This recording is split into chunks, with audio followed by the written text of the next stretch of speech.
Chapter 29. Looking at the Kekkei Genkai and abilities that can be equated to cheating, Rog sighed helplessly. He now has only 25 ninja coins, which can't even be exchanged for a high-level ninjutsu, let alone these Kekkei Genkai and abilities that cost hundreds of ninja coins. After training casually in his training room for a while, he came to the office with the Flying Thunder God.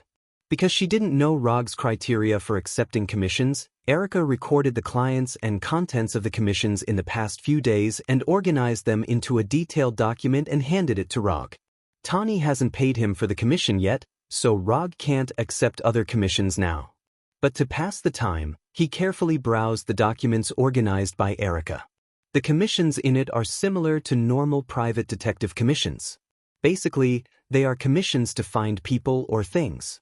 There is nothing noteworthy. Just when he thought that today was also a day of idleness, the door of the office was pushed open. A bald man in his 50s or 60s pushed open the door and walked in. He had a well-groomed beard on his face. He was plump and wore an expensive custom-made suit.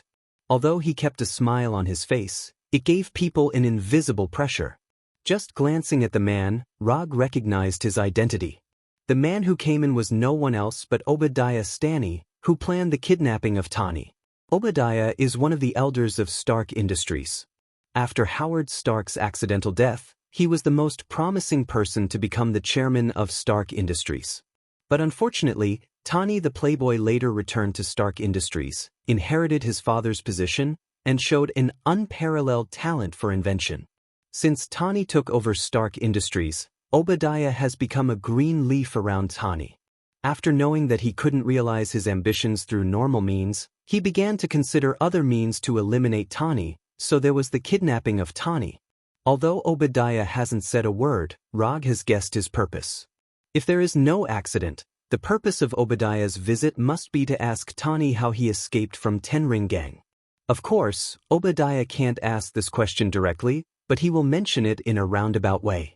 This can be easily inferred from the fact that Obadiah didn't even bring his secretary and driver with him. As Rog expected, after entering the office, Obadiah's face showed great gratitude. He quickly came to him and said in a very sincere tone, "You are Mr. Rog. Thank you so much. If it weren't for you, Tani might have." Obadiah didn't go on. Looking at his expression now, most people would think that he really came to thank Rog. But Rog knew very well that Obadiah wouldn't be grateful to him in the slightest, and he might even have plans to take out a pistol and shoot him. Just to complete the commission, you don't have to be so polite. Rog's tone was calm, as if there was no emotion. Even so, Obadiah still looked very grateful and sat in the chair in front of Rog. If it weren't for the fact that he wanted to figure out how Tony had escaped from the terrorists of the Ten Rings gang, Obadiah wouldn't have pretended to be polite to a private detective with no status like Roger. On the day Tani returned to New York, Obadiah sent someone to Afghanistan to find out what happened. Unfortunately, when his men spent a lot of effort to find the cave where Raza and the others were stationed, they only saw corpses all over the ground and a messy battlefield. Although they didn't find the answer they wanted, they eventually found a blown-up Iron Man armor in the cave where Raza died. When Obadiah saw the blown-up Mark I in his secret warehouse, he immediately realized that it was a weapon that Tani had built himself. After the wreckage of Mark I was sent back to New York, Obadiah sent people to start the reverse engineering project, trying to restore and upgrade Mark I. However, just as Obadiah's engineers were busy with the reverse engineering of the Mark I, one of his men, who had been assigned to monitor Tony's whereabouts, gave him a piece of news. Tani went to see a private detective and returned to the seaside villa with the private detective. As a veteran in the business world for decades, Obadiah immediately realized that the private detective was the key to rescuing Tani. If it weren't for this, the Mark I built by Tani wouldn't have appeared in the cave where Raza died and been deliberately blown up. A few days ago, Obadiah had planned to meet Rog. But before coming to the door, he asked his people to investigate Rog's past. As a result, the investigation took several days. After the investigation, Obadiah became more and more certain that Rog was the one who rescued Tani, so he came to Rog's office alone today. Although he was the only one who entered the office, more than a dozen of his bodyguards were near the office at this time. If anything happened to him, his bodyguards would come to the office and take him away as soon as possible. In any case, you are the one who rescued Tani, so as Tani's elder, I must express my gratitude. After that, Obadiah took out a checkbook from the pocket inside his suit, wrote it quickly, and put the check in front of Rog. $10 million. As expected of a rich man, his way of expressing his gratitude was simple and crude. Although Rog didn't like Obadiah very much, he still accepted the check and casually threw the check, which could be withdrawn at any time, into the drawer of his desk. I'll accept your thanks. After Rog accepted the check, Obadiah chatted with Rog for more than 10 minutes before mentioning Afghanistan in a roundabout way. Rog omitted some of the information and told Obadiah a half-true, half-false story. Combining the scars on the Mark I and the information brought back by his men, Obadiah used his imagination to reconstruct the scene at that time. It's a waste for an outstanding talent like you, Mr. Rog, to stay in this kind of place. If you don't mind, Stark Corporation now has a vacancy for a security chief. The salary is no less than $10 million a year. I wonder if Mr. Rog is interested? Chapter 30. In the beginning, Roger had thought that Obadiah was quite generous and had written a check for $10 million without even thinking about it. But after hearing Obadiah's words, he took back his previous evaluation. $10 million a year. This salary was indeed a sky-high price that only existed in the imagination of ordinary people. But for him, this price was simply an insult. So he didn't even have the interest to answer Obadiah and shook his head casually. When Obadiah left, Rog handed the check in the drawer to Erica and said, "Go and cash this check and use the money in it for the operating expenses of the firm." After hearing Rog's words, Erica froze for a moment. A few days ago, Rog just gave her a bank card of $5 million. Just a few days later, Rog gave her another check of $10 million. The reason was the same as before: operating expenses of the firm. Although Erica didn't know what Rog was thinking, she was now sure of one thing, that is, Rog definitely didn't open this firm to make money. After Erica left, Rog picked up a newspaper on his desk and flipped through it in boredom. The date of the newspaper was the latest. Obviously, this was prepared by Erica.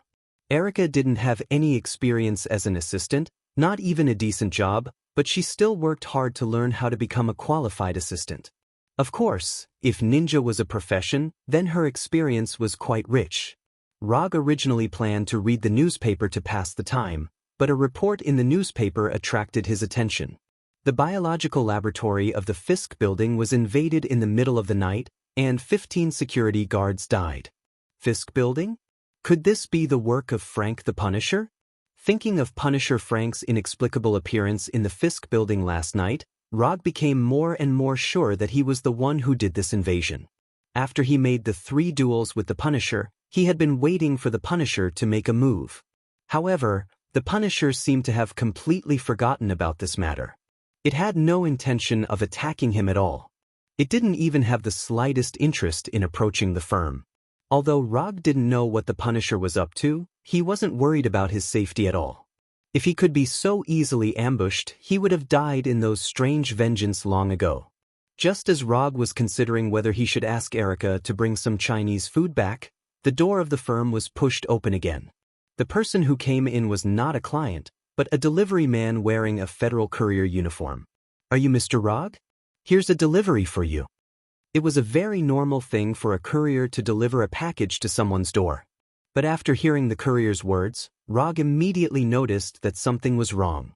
There might be a lot of people who knew the address of his office, but none of them would send a package to him. Roger appeared in front of the delivery man in a flash and took the package directly. Then, he opened the package with the kunai that he always carried with him. "Sir, you haven't signed yet, don't you?" Before the deliverman finished speaking, he saw the time bomb in the box that was counting down. A time bomb with less than 3 minutes left to explode. "I won't sign my name. If you don't want to, you can take it back."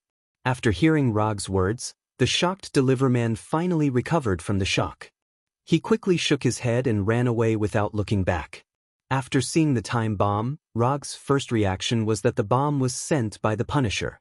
But then he thought about it. He felt that the Punisher wouldn't attack him in such an idiotic way. Just as he was about to take the bomb to ask the Punisher himself, he saw the newspaper he casually placed on the table. An almost instinctive thought instantly emerged in his mind. After sensing the flying Thor technique on the Punisher, Rog, with the bomb, appeared directly in front of him. The Punisher didn't seem surprised by Rog's arrival at all, as if he had already expected Rog's arrival. When he saw the bomb in Rog's hand, which was only a few seconds away from exploding, the Punisher took out a remote control and pressed the red button on it.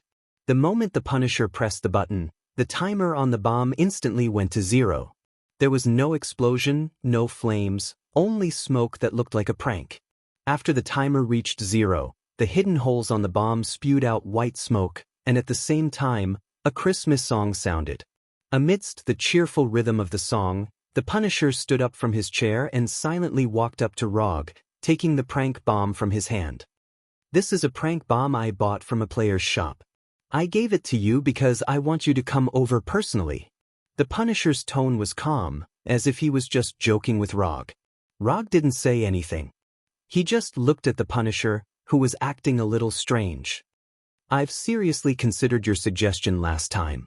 I asked you to come over because I want to tell you my decision," the Punisher said as he walked to the corner of the room. Said the Punisher as he walked. He then made his way to the fridge in the corner of the room. Retrieving 2 bottles of beer from the fridge, he tossed one of them to Rog. After receiving the beer from the Punisher, Rog found a random chair and sat down. He wanted to know what decision the Punisher had made. The Punisher didn't tell Rog directly. Instead, he sat on a camp bed not far away from Rog. "This is an abandoned freighter. The owner of this place was originally a Russian mafia. After punishing them, I thought this place was pretty good, so I turned this place into a secret base of mine." After saying that, the Punisher opened the bottle of beer in his hand and took a few sips. He then continued, "The environment here isn't great, but the good thing is that it's quiet and no one will disturb me." The Punisher seemed to be reminiscing about something. When he said those words, a trace of gentleness appeared on his face.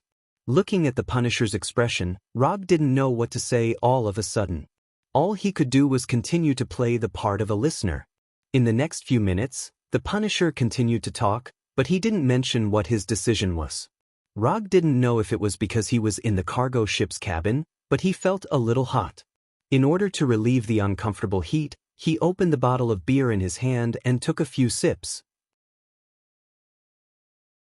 Chapter 31. After seeing Rog finally open the can of beer and take a few sips, the Punisher showed an unnoticeable smile on his face.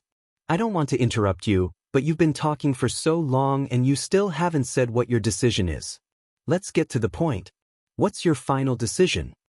After saying that, Rog picked up the can of beer and took a few sips in silence. For some reason, even after taking a few sips and almost finishing the can of beer in his hand, he still felt a strong stuffiness. "All right, since you're in such a hurry to know, I'll be straightforward." The Punisher threw away the can of beer in his hand, stood up, and walked up to Rog, looking down at him from above. "My decision is no. I will never become the subordinate of someone like you, and I will drag you down to hell with me." The Punisher was now emitting an extremely strong killing intent, as if he was a completely different person from before. "Is that so?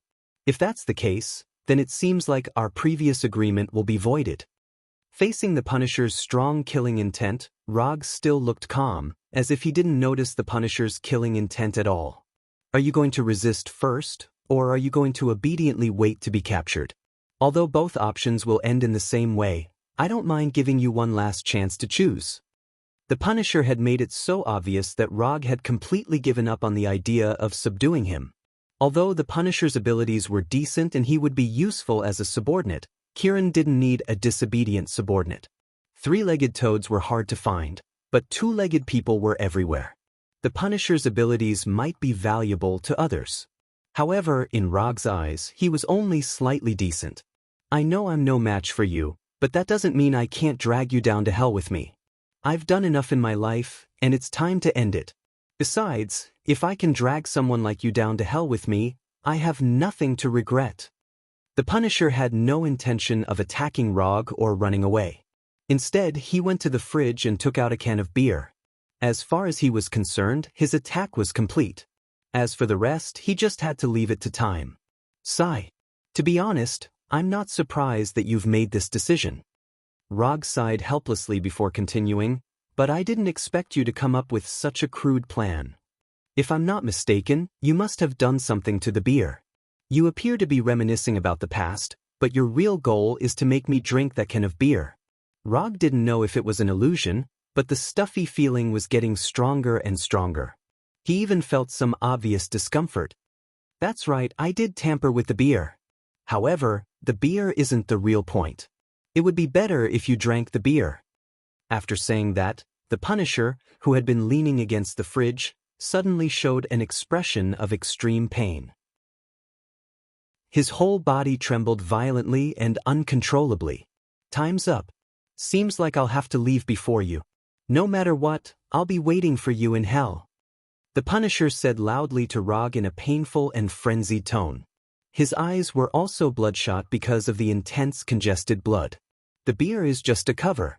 10 seconds after you came here, your ending was already decided. How can I kill someone like you without paying a price? For this operation, I specially modified the environment here. If you stay here for more than 10 seconds, you'll definitely die. Looking at the Punisher, who was in extreme pain but still laughing maniacally, Rog shook his head helplessly again.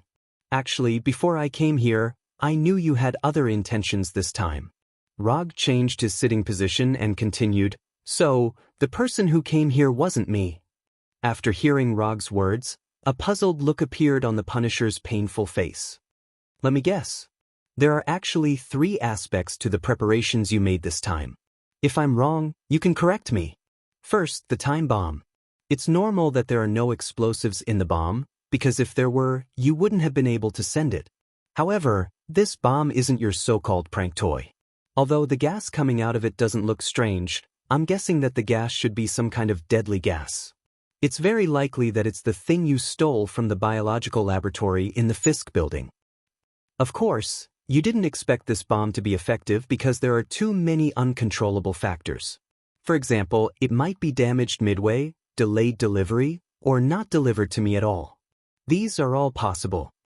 If I could receive it in time, that would be for the best. If I couldn't, you would think of other ways to inform me again to ensure that I would come here. After saying this, Rog took a few deep breaths to relieve the discomfort in his body, and then continued, When I came here, your 2 preparations began. This is a sealed space. You modified this place in advance. After I came here, you seem to have turned off the timer on the bomb, but I think the remote control signal should have also turned on other devices at the same time, such as some kind of device that can release deadly gas. In this kind of sealed space, as long as the settings are reasonable, the poisonous gas can quickly cover the entire space in a very short time, poisoning the people inside unknowingly. You know that I have the ability to leave this place at any time, so you must have a bait that is attractive enough to make me stay here long enough. In order to really kill me, you chose to use yourself as the bait. First, you can ensure that I won't leave immediately, and second, you can watch me die under your poisonous gas attack with your own eyes. As for the can of beer, it doesn't matter if it's poisoned or not. It's just a tool to cooperate with your act, but to ensure the final effect, you still tampered with it. After seeing the ability I showed last time, you know that you can't kill me with normal attacks, so you can only use this more subtle attack. And you know very well that you can only use this method once, because once you arouse my suspicion, I may not be in the mood to play games with you. Rog said slowly, and the Punisher's face no longer showed any madness. Chapter 32. The Punisher had a look of disbelief on his face. He could not understand why Rog knew so much about his plan. Since Rog had already guessed his plan, why did he still take the risk to come here? Thinking up to this point, the Punisher suddenly recalled something Rog had said before. The person who came here was not me. After recalling this sentence, the Punisher seemed to have realized something and his expression turned extremely ugly. It seems that you've realized something too. But before you die, I'll let you see it. As soon as the Punisher finished speaking, Rog, who was sitting not far away from the Punisher, turned into smoke with a bang and quickly dissipated into the air. Looking at this scene that did not conform to science at all, the Punisher laughed bitterly and then spat out a few mouthfuls of blood in pain. In order to make Rog stay here, he did not hesitate to use his own life as bait in an attempt to bring Rog to hell with him. But now, his efforts were no different from a joke. The poison gas he used was a semi-finished product that he snatched from the biological laboratory in the Fisk building. It was a semi-finished product that had not yet been researched into an antidote. So, even if he wanted to save himself now, there was no way. Just when the Punisher thought that he would die in such an ironic and painful way, Rog's figure appeared in front of him once again. I forgot to tell you. That ninjutsu just now is called Shadow Clone Jutsu. Don't you think it's exactly the same as the main body? After saying that, Rog once again sat down on the chair from before. By the way, I'm still using Shadow Clone Jutsu. The main body is now in the office. For safety's sake, the main body did not want to come here himself, so I came here. Also, the main body wants to see what you'll look like in the final moments of your life. The main body also wants me to pass on a message to you. Don't think that you can be free just because you're dead. Although the Punisher did not know the true meaning of Rog's words, he was sure of one thing, and that was that Rog was definitely not joking. Under the constant corrosion of the poison, the Punisher finally died, dying in an extremely painful manner. After the Punisher died, the Shadow Clone went to the Punisher's corpse and took away a part of it. Then, the Shadow Clone Flying Thunder God left the cabin filled with deadly poison gas. When the Shadow Clone reappeared, it was in an abandoned warehouse, and the person in front of it was Rog himself. After placing the Punisher's corpse on the ground, the Shadow Clone turned into a cloud of smoke and disappeared. Looking at the corpses on the ground, Rog took a few deep breaths, then opened the exchange page of the system. Quickly swiping through the ninjutsu and Kekii Genkai exchange pages, Rog's eyes stopped on a special scroll. Edo Tensei Scroll. In the information bar, besides the name of the scroll, there was also a brief introduction about the scroll. Edo Tensei Scroll. Once exchanged, one can use the S-rank forbidden art, Edo Tensei. When exchanging the scroll, it comes with a living but unconscious male body that has been engraved with a control technique in advance. The original price is 100 ninja coins, and the novice trial price is only 20 ninja coins. There are many strange scrolls in the system, and the Edo Tensei scroll is one of them. Because he has never exchanged for the Edo Tensei scroll, Rog only needs to pay the novice trial price of 20 ninja coins when exchanging this scroll.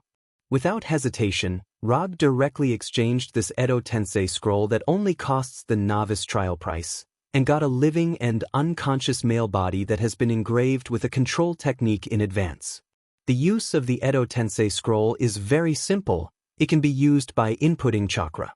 After putting the Punisher's corpse and the reincarnated body together, Rog opened the Edo Tensei scroll in his hand and inputted his chakra. After the seemingly ordinary Edo Tensei scroll received Rog's chakra, a formation full of complicated techniques suddenly emerged and then emitted a strange black light. After a few seconds, the male body on the ground slowly stood up.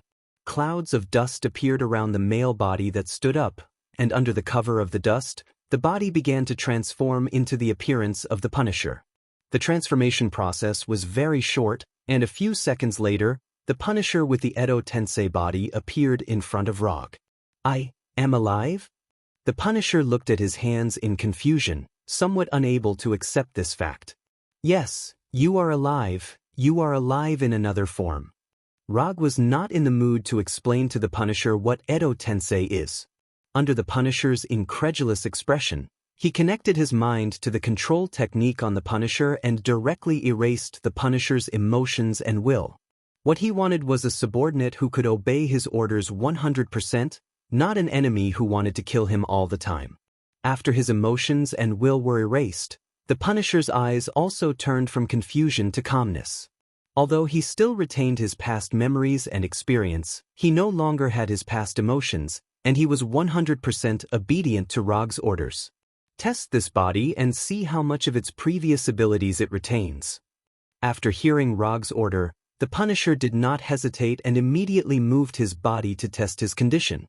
After more than 10 minutes of testing, the Punisher gave his answer. Strength, speed, and technique are all weaker than before, but stamina is far greater than before. I don't feel tired at all. Moreover, there seems to be other abilities hidden in this body. When the Punisher was reincarnated, Rog used chakra to sense him in detail. Although it was an Edo Tensei body, there was no chakra in the Punisher's body. Shoot yourself in the head and you will know what the hidden abilities are. After saying that, Rog tossed a pistol to the Punisher.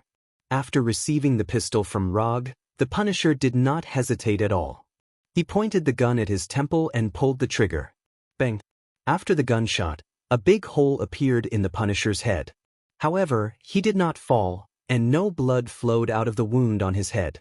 Just as the Punisher was feeling puzzled, clouds of dust appeared out of nowhere and quickly gathered in the wound on his head, quickly healing the wound. This is one of the benefits of the Edo Tensei body. Not only will you not feel tired, but you also have a certain degree of immortality. You still have the possibility of dying, but it is not something that can be done through conventional means, so you don't have to worry too much. Chapter 33. Due to the Edo Tensei, the Punisher's strength had decreased slightly. However, the regeneration and immortality granted by the Edo Tensei allowed the Punisher to exert more strength. As a warrior with rich experience, the Punisher knew very well how terrifying such a near-immortal body could be in battle. Your current appearance is very different from normal people, so I suggest you consider wearing a mask or something. Of course, if you don't care what others think, it doesn't matter. Although the Punisher reincarnated by the Edo Tensei still looked the same, his eyes were completely different from a normal person's. The whites of a normal person's eyes were white, but those who were reincarnated by the Edo Tensei were black. Moreover, there would be obvious cracks on the faces of those who were reincarnated by the Edo Tensei. It looked like cracks on a clay puppet. I'll pay attention to this. Although the Punisher hadn't seen his current appearance yet, he would seriously consider any suggestion that came from Rog. As for what else is different about this body, you'll have to explore it yourself. If there's a need, I'll contact you again. The things given by the system would occasionally change, so Rog was not sure if there would be any unexpected changes to the Punisher's Edo Tensei. After instructing the Punisher, Rog returned to the office with the Flying Thunder God and looked at his current attribute panel. Apart from the decrease in the number of unspent ninja coins from 25 to 5 and the addition of a column of information about spiritual beings, there were no other changes in the attribute panel. Spiritual being, Frank the Punisher, Edo Tensei. Looking at the column of spiritual beings, Rog began to consider whether he should learn the art of summoning in advance. However, after seeing that he only had 5 ninja coins left, he silently dispelled this idea. Although the exchange price of summoning wasn't expensive, only 30 ninja coins. However, this wasn't something he could consider now. Even if Tani handed over Mark III, which had an arc reactor, to him, he only had 10 ninja coins. I wonder when I can stop worrying about ninja coins? Not long after Rog returned to the office, Erica, who had gone to the bank to cash a check, returned. Returning with her was a man that Rog was familiar with. Rog didn't know if it was an illusion, but he felt that Coulson's hairline seemed to have moved back a little. What's wrong? Did Agent Coulson of the Strategic Homeland Defense Attack and Logistics Bureau have another commission? Rog retracted his gaze from Coulson's hairline and asked jokingly, "You don't have to call us Homeland Defense Attack and Logistics Bureau in the future. We now have a short name, SHIELD.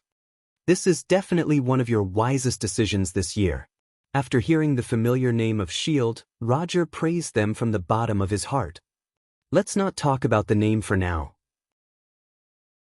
We have a commission that we want you to take over. The reward is $2 million. Coulson directly stated the purpose of his trip. Rog also gave his own answer.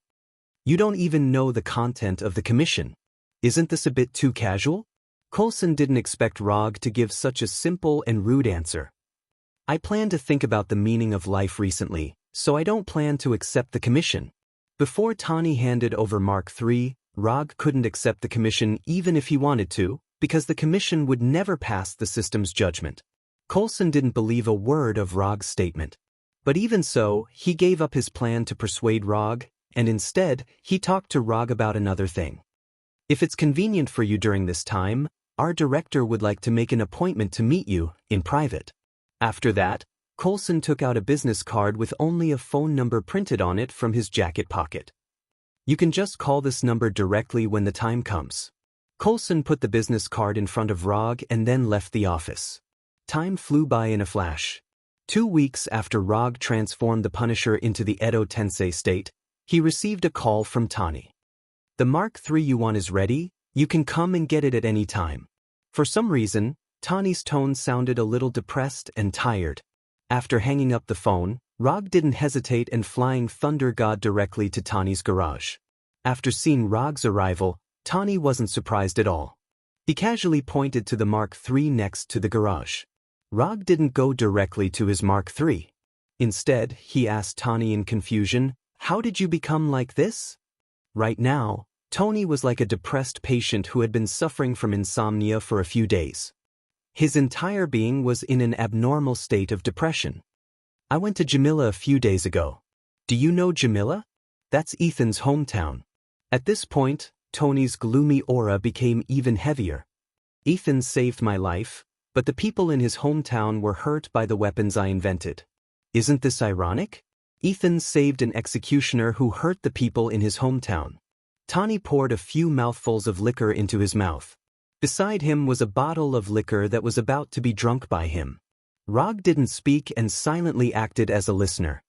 "There was a group of terrorists threatening them, so I wore Mark III and taught those terrorists a lesson. I thought this would make them feel better, but I found that it didn't work at all. The weapons produced by Stark Industries still appear in the hands of those terrorists, and I can't do anything about it. When I just returned to New York, I announced at the press conference that the Stark Industries weapons department would be permanently closed." Looking at Tani, who reeked of alcohol in front of him, Rog sighed. He thought that Tani had suffered a major blow, but he didn't expect it to be these things. "You are Tani Stark, a famous genius. You can't even handle these things, right? Even if you can't handle it, you don't have Mark III yet. Put it on and you will find that the solution to the problem is very simple." Tani couldn't stop the production of weapons by Stark Industries. It was nothing more than Obadiah restricting his rights by normal commercial means, causing him to lose control of the company. There are many ways to solve this situation. The simplest way is to put on Mark III and talk to Obadiah. After that, Rog ignored Tani and went directly to Mark III that Tani handed over. "I don't know what it feels like to use ninjutsu in Mark III. I can try it when I go back." Rog doesn't care much about the combat power of Mark III. For him, Mark III is more like a souvenir than a weapon. Chapter 34. Looking at the Mark III full of mechanical beauty in front of him, Rog suddenly had a bold idea. In the future, when accepting Tani's commission, he can let him use the Mark Series battle suit as a reward. Although Tani may not be willing every time, there is no harm in trying. "I'll take the reward, but I'll keep it with you for the time being. I'll come back to get it later." Wearing Mark III requires a special mechanical device. This device is only available to Tani, so even if he wears Mark III now, he can't take it off after returning to the office. "Whatever you want, I've already given you the reward you want." At this time, Tani didn't pour any more wine into his mouth.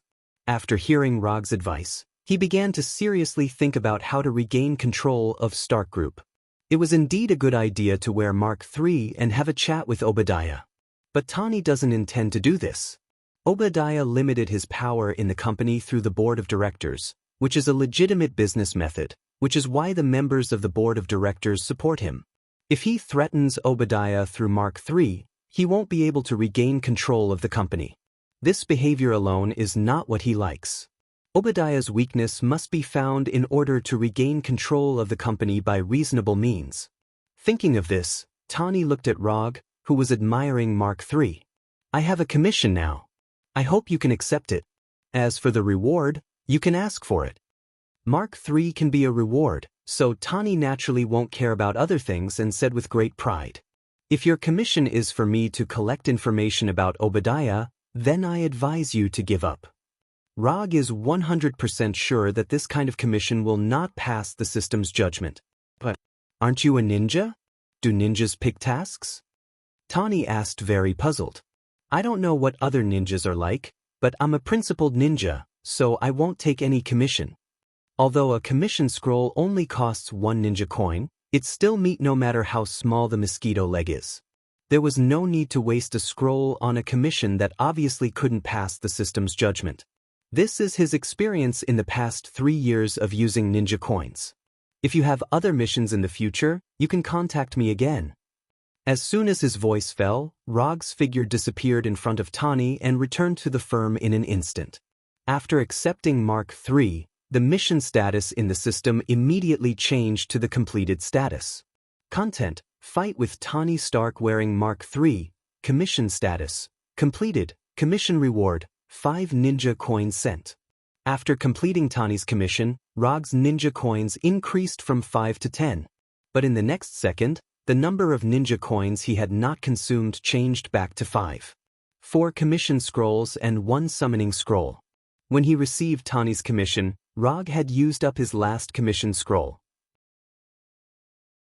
If he wanted to continue accepting commissions, he would have to exchange for a new commission scroll.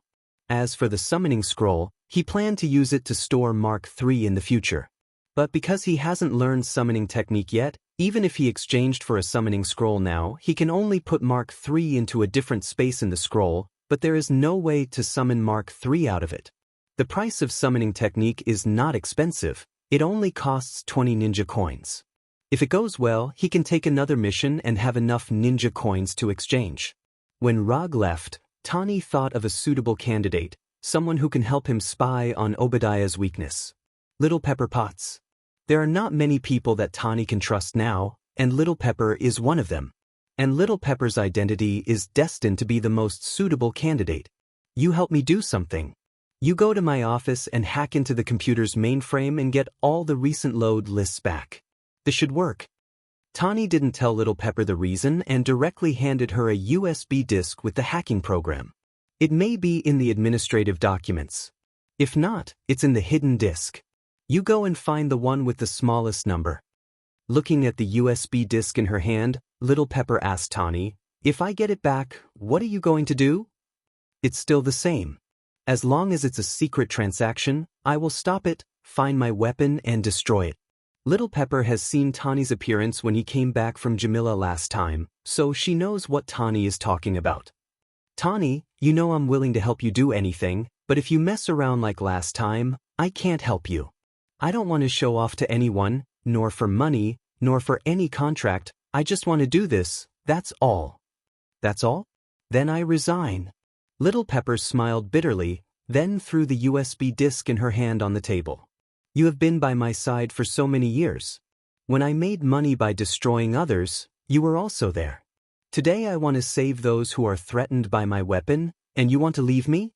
Little Pepper stopped and turned to Tani and said, you will die, I don't want to help you and harm yourself. If I didn't have this belief, I would have died. Potts, I'm not crazy, I just finally understand my mission. The voice in my heart tells me that this is the right thing to do. Little Pepper slowly walked back to the table and silently picked up the USB disk. In his remodeled private practice room, Rog was thinking about how to teach himself Chidori Blade. Chidori Blade is a property change improved on the basis of Chidori. By injecting Thunder Attribute Chakra into the blade, it increases the lethality of the blade. Rog learned Chidori a long time ago, but he rarely used it because he didn't have Sharingan, so he couldn't exert the strength of Chidori. As for Thunder Attribute Chakra, it was no problem for him. The problem now is how to add a property change to Chidori and attach it to the blade. The best tool to learn Chidori Blade is the Kusanagi sword used by Sasuke. But the price of the Kusanagi sword is a bit high, and it's not something he can consider for the time being. So he can only take a step back and try it with an ordinary katana. If it really doesn't work, then he will exchange for the Kusanagi sword. Releasing and condensing chakra is not difficult for Rog. But when he tried to attach thunder attribute chakra to the katana in his hand, he felt a very obvious resistance. Chapter 35. When chakra tried to attach to the katana, it was like the positive pole of a magnet meeting a negative pole. There was an irresistible resistance between the two. After trying several times in a row, Rog had to stop this useless effort and temporarily dispel the idea of learning Chidori blade by himself. And he now suspects that even if he exchanged Chidori blade from the system, if he doesn't find a suitable weapon, he won't be able to use Chidori blade, a lightning release ninjutsu. Looking at the Kusanagi sword priced at 80 ninja coins in the system, Rog sighed helplessly. Things like ninja coins are really never enough. Since there is no way to learn Chidori blade for the time being, Rog immediately focused on another lightning ninjutsu derived from Chidori blade. Unlike Chidori blade can be used without a weapon, which is especially suitable for him who is now poor. Without hesitation, Roger tossed the katana in his hand to a corner of the training room. Then, with a thought, he stretched out his right hand. The originally quiet practice room suddenly became very noisy at the moment he used Chidori, as if 1,000 birds were singing in the practice room at the same time. In addition to the sound of birds chirping around, a group of white electric current appeared in his right hand, making his right hand look like it was made of lightning. Although Rog rarely uses Chidori, his mastery of this ninjutsu is not weak at all. After using Chidori, he began to try to use chakra to guide Chidori's shape change. Unlike the self-taught Rasengan, he didn't have a complete idea of how to learn Chidori blade. The only thing he can be sure of now is that Chidori blade is a ninjutsu after Chidori's shape change. The attack range is much longer than Chidori, but the attack power is not as good as Chidori. From this point of inference, Chidori blade achieves the effect of extending the attack range by sacrificing part of the attack power. Although he doesn't know the principle in the middle, he has a very bold idea. In the short moment before Chidori was formed, he controlled chakra to forcefully change the shape of Chidori, making it longer. Rog didn't know if this method would work, but there was no harm in trying. Even if it failed, the worst result would be that Chidori did not successfully use it, and at the same time, waste a portion of chakra. After making up his mind, he removed the 1,000 birds that had already formed in his right hand and prepared to use it again. This time, he deliberately let go of the speed of the 1,000 birds. The moment the white electric current appeared, he began to control the chakra in his hand, slowing down the formation of Chidori and trying to lengthen it. If it wasn't for the fact that he had never slacked off in his practice of chakra, he wouldn't have been able to control chakra to such a fine degree. Under his careful control, the Chidori that was supposed to cover his right hand began to grow along his fingers. It actually worked. After discovering that the 1,000 birds' form had changed, he couldn't help but feel excited. Because of his excitement, the Chidori that had begun to grow in his hand suddenly became uncontrollable, and then disappeared in the chirping sound of the birds. After seeing the white electric current in his right hand dissipate instantly, Rog didn't show any disappointment, but became more excited. Although it may have been an accident, he found that he seemed to have mastered the trick of the Chidori series of ninjutsu.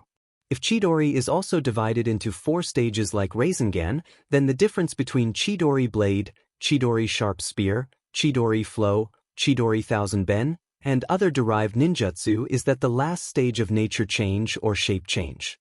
If Chidori is to gather the high-intensity electric current produced by chakra in the right hand, making the right hand like a sharp blade, thus having a strong penetrating power.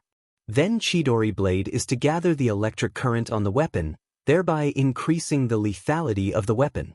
It's just that the electric current of Chidori blade is no longer attached to the ninja's body, so it needs a suitable weapon to use. In the same way, Chidori sharp spear, Chidori flow, Chidori thousand ben, and other ninjutsu only change the 4th stage of Chidori to achieve the effect of emitting electric current or covering the whole body.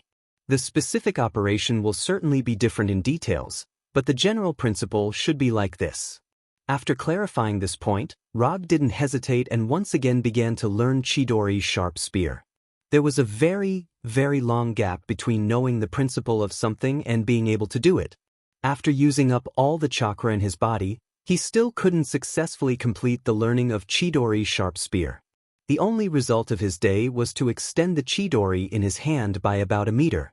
When the extended distance reached about a meter, no matter how hard he tried, he couldn't continue to extend this length.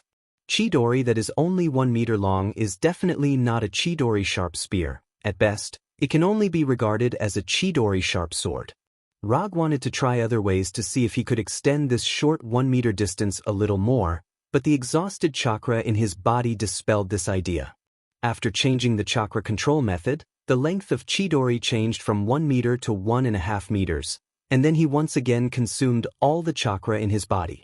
After recovering chakra, he didn't even eat breakfast and started his practice again. Because of the previous 2 days, he can now use less chakra to achieve the purpose of extending Chidori, and the extended distance has been further improved, from 1.5 meters to more than 2 meters. Just as he planned to extend the distance to 3 meters in one go, he looked up out of the window.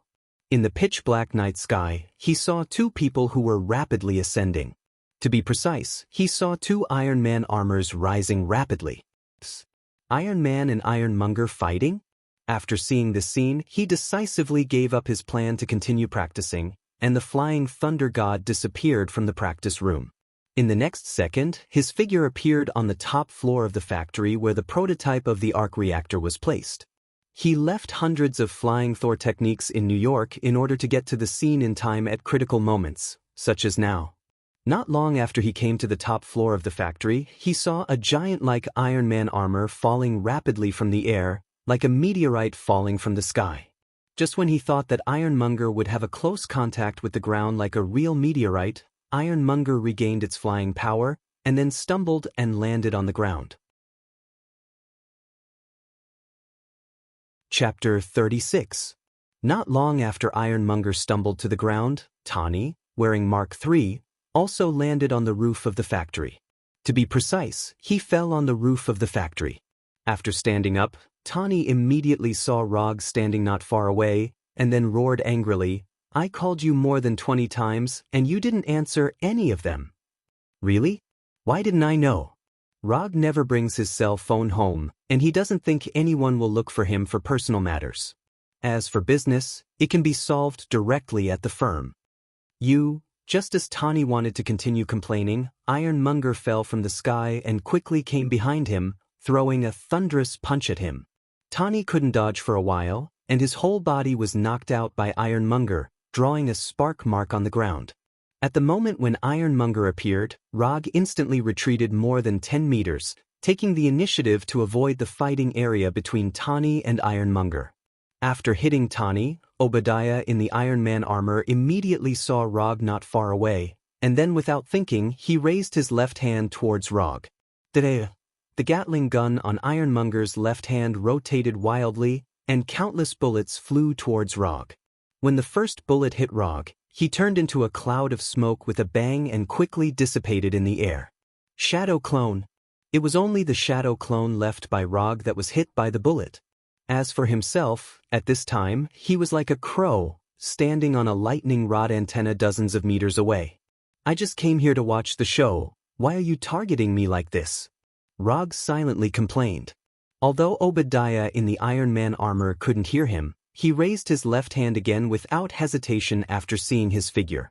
Rog didn't plan to participate in the battle between Tani and Obadiah, but Obadiah didn't think so. At this time, as long as he appears here, he will be regarded as Tani's helper. The Gatling gun in Ironmonger's left hand fired wildly again, but this time, no bullets hit Rog. Now he is not a shadow clone, and he doesn't want to experience the feeling of being shot himself. Through the body flicker technique, Rog escaped Obadiah's attack. However, before he could do anything, Tani, who was sent flying by Obadiah, came to Ironmonger with a sprint and a jump, and then gave him a hard punch in the head. Although Tony himself was not good at fighting, with the help of Mark III, he was able to throw a hook that was both beautiful and powerful. However, this punch did not cause any damage to Obadiah in the armor. Unlike Mark III, Obadiah's ironmonger is not only loaded with many heavy weapons, but it is also larger and has thicker armor. After being hit by Tani, Obadiah controlled Ironmonger to give Tani a fatal hug. Tani struggled hard, but under the huge size and strength gap, he couldn't break free from Ironmonger's embrace while wearing Mark III. Mark III's defensive armor also began to deform and break under the huge pressure. Energy gun failed. Missile failed. The auxiliary system in Mark III reminded him that the weapon failed. Watching Tani's struggle getting weaker and weaker, Obadiah in the armor showed a cruel look. He planned to strangle Tani alive, strangle this damn playboy. Just as he was about to implement this idea himself, a fault alarm suddenly sounded from Ironmonger's left arm. Iron water cannon. Rog didn't plan to participate in this battle because even if he didn't do anything, Tani would eventually defeat Obadiah smoothly. But after watching from the sidelines for a while, he realized that things were developing differently from what he remembered. Tani, who was being held by Ironmonger, seemed unable to break free. Although Rog wasn't familiar with Tani, he didn't want to watch Tani get strangled to death. Moreover, Obadiah shot him with a Gatling gun twice in a row, which made him very unhappy. Therefore, in the end, he still joined the battle and used the water iron cannon technique that had pierced through Mark III's left shoulder. When facing Mark III, the liquid bullet fired by the iron water cannon had pierced Mark III's left shoulder without any suspense. When the target changed to Ironmonger, who was larger and had thicker armor, the liquid bullets fired by the water iron cannon technique did not penetrate Ironmonger's armor. They only left a finger-sized wound on Ironmonger's left arm and caused some mechanical problems. Although the iron water cannon didn't successfully penetrate Ironmonger's left arm, Tani took advantage of the moment when Ironmonger's left arm had a mechanical failure to break free and avoid being strangled to death. After struggling to break free from Ironmonger's arms, Tani didn't launch another attack but quickly came to Rog's side. "Wait for me here, I'll be right back." As soon as his voice fell, Rog disappeared in front of Tani and Obadiah. After returning to the office through the Thor, Rog took out a commission scroll and a signature pen from the drawer. Just as he was about to return to Tani, he glanced at his phone on the table. 22 missed calls. Tani actually called him more than 20 times, and the calls were all tonight. Without continuing to waste time, Rog returned to the roof of the factory again with the flying thunder god. During the few seconds he left, Tani was hit by Ironmonger and jumped up and down, constantly dodging the bullets and small missiles fired by Ironmonger. Start the commission immediately. Just write the reward in US dollars. You can decide the amount yourself. Sign your name after writing it. Rog didn't explain too much to Tani, and Obadiah wouldn't give them so much time. Tani didn't know why Rog was doing this at this time, but he took the scroll and pen from Rog's hand first. As for the eccentric habit of never taking things from other people's hands, he should get out of here as far as possible. When Rog entangled Obadiah, Tani quickly wrote on the commission scroll and finally signed his name. After seeing Tani sign, Rog immediately opened the system's commission page. Commission content: defeat Obadiah. Commission status: incomplete. Commission reward: 20 ninja coins. When the commission information appeared on the system commission page, a smile appeared on Rog's face. Finally, there's going to be ninja coins again. Rog used the body flicker technique to open the distance in an instant, moved his hands and feet, and his aura changed. Chapter 37. At this time, Rog no longer had that indifferent attitude, but became extremely serious. Both Tani and Obadiah could clearly perceive these changes in him, but the two of them had completely different ideas at this time. Tani thought that he could finally take a break. Obadiah thought about how to kill Rog in front of him. After a few brief exchanges with Rog, Obadiah found that he seemed to have underestimated the private detective in front of him. Although he had sent someone to investigate Rog before, the information he found was far from being as real as what he saw with his own eyes. Just how many strange abilities did this guy have? Obadiah did not immediately attack Rog, but turned the radar and scanning system in the armor to the maximum power, constantly scanning Rog. "You leave here now. If you die before you pay, I will be very annoyed." Little Pepper and Coulson are downstairs now. You can go down and find them directly. After that, Rog didn't care about Tawny anymore, but focused on Ironmonger in front of him. Like a steel giant, Ironmonger is lacking in mobility, but the heavy armor gives it unimaginable defense. Among the ninjutsu he currently mastered, the ninjutsu that can successfully destroy Ironmonger's armor and hurt Obadiah inside doesn't seem to exist. Iron water cannon technique has been tried, and it can't penetrate such a thick armor for the time being. Chidori's penetrating power is also good, but he doesn't intend to hit Ironmonger's armor with his right hand. It's okay if it can penetrate, but if it can't penetrate, a Chidori may directly destroy his right hand. He certainly won't do such a risky thing. Iron water cannon technique and Chidori won't work, so other ninjutsu will definitely not work. Rasengan may be able to penetrate or destroy Ironmonger's armor, but the possibility is not high. Since frontal combat doesn't work, he can only use some indirect means. It just so happens that he is quite good at this. After quickly formulating the tactics, 4 clouds of smoke suddenly appeared around Rog, and 4 identical him appeared out of thin air. After seeing this scene, Obadiah even suspected that he was hallucinating. However, the radar and scanning system reminded him that there were indeed 4 Rogs in front of him. What was going on? On the display screen of the battle suit, the 5 Rogs were all living beings. There was no difference between them. What the hell? After putting on Ironmonger, Obadiah felt that he had the most powerful power in the world.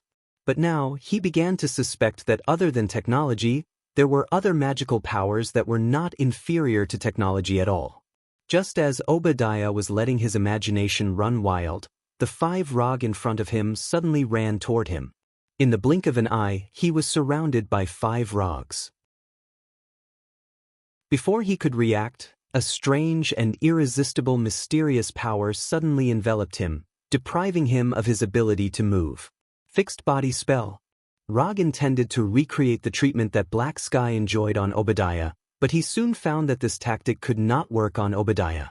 Even Black Sky would inevitably be unable to move for a few seconds after being hit by his fixed body spell. However, Obadiah, whose physical fitness was far inferior to Black Sky's, regained his ability to move more than a second after being hit by fixed body spell. Will it have such a big impact through the Iron Man armor? Rog had also used fixed body spell in some abnormal situations before, such as fixing the target sitting in the car next to him. But at that time, fixed body spell still played its role and fixed the target for more than 10 minutes. It was absolutely impossible for the steel barrier to weaken the effect of fixed body spell to this extent. Without any hesitation, Rog decisively used chakra perception and began to perceive Obadiah's situation. Unlike fixed body spell, chakra perception was not affected at all. It completely perceived Obadiah's life strength and the energy strength of the reactor in Ironmonger's chest. So that's how it is. Through chakra perception, Rog finally figured out why the effect of fixed body spell was weakened. The reason why Obadiah was able to return to normal in just over a second was not because he had a stronger body than Black Sky, but because Ironmonger provided him with an invisible energy field protection. With the arc reactor in Ironmonger's chest as the core, an energy field invisible to the naked eye was produced around Ironmonger. This energy field does not affect the surrounding environment, but it is inexplicably compatible with the energy frequency of fixed body spell, causing most of the energy of fixed body spell to be assimilated and absorbed when it reached Obadiah. Although fixed body spell can't produce the power it should, but even if the time is short, it is still the time of being controlled. Since one fixed body spell can only last for more than a second, then 10 fixed body spells will last for more than 10 seconds, and 100 fixed body spells will last for more than 100 seconds. If the quality is not enough, then make up for it with quantity. At Rog's signal, his 4 shadow clones didn't hesitate to use fixed body spell one after another. With the chakra reserves in the shadow clones, each of them can only use a dozen fixed body spells at most, which adds up to more than 40 seconds. This time doesn't seem long, but it is enough for Rog.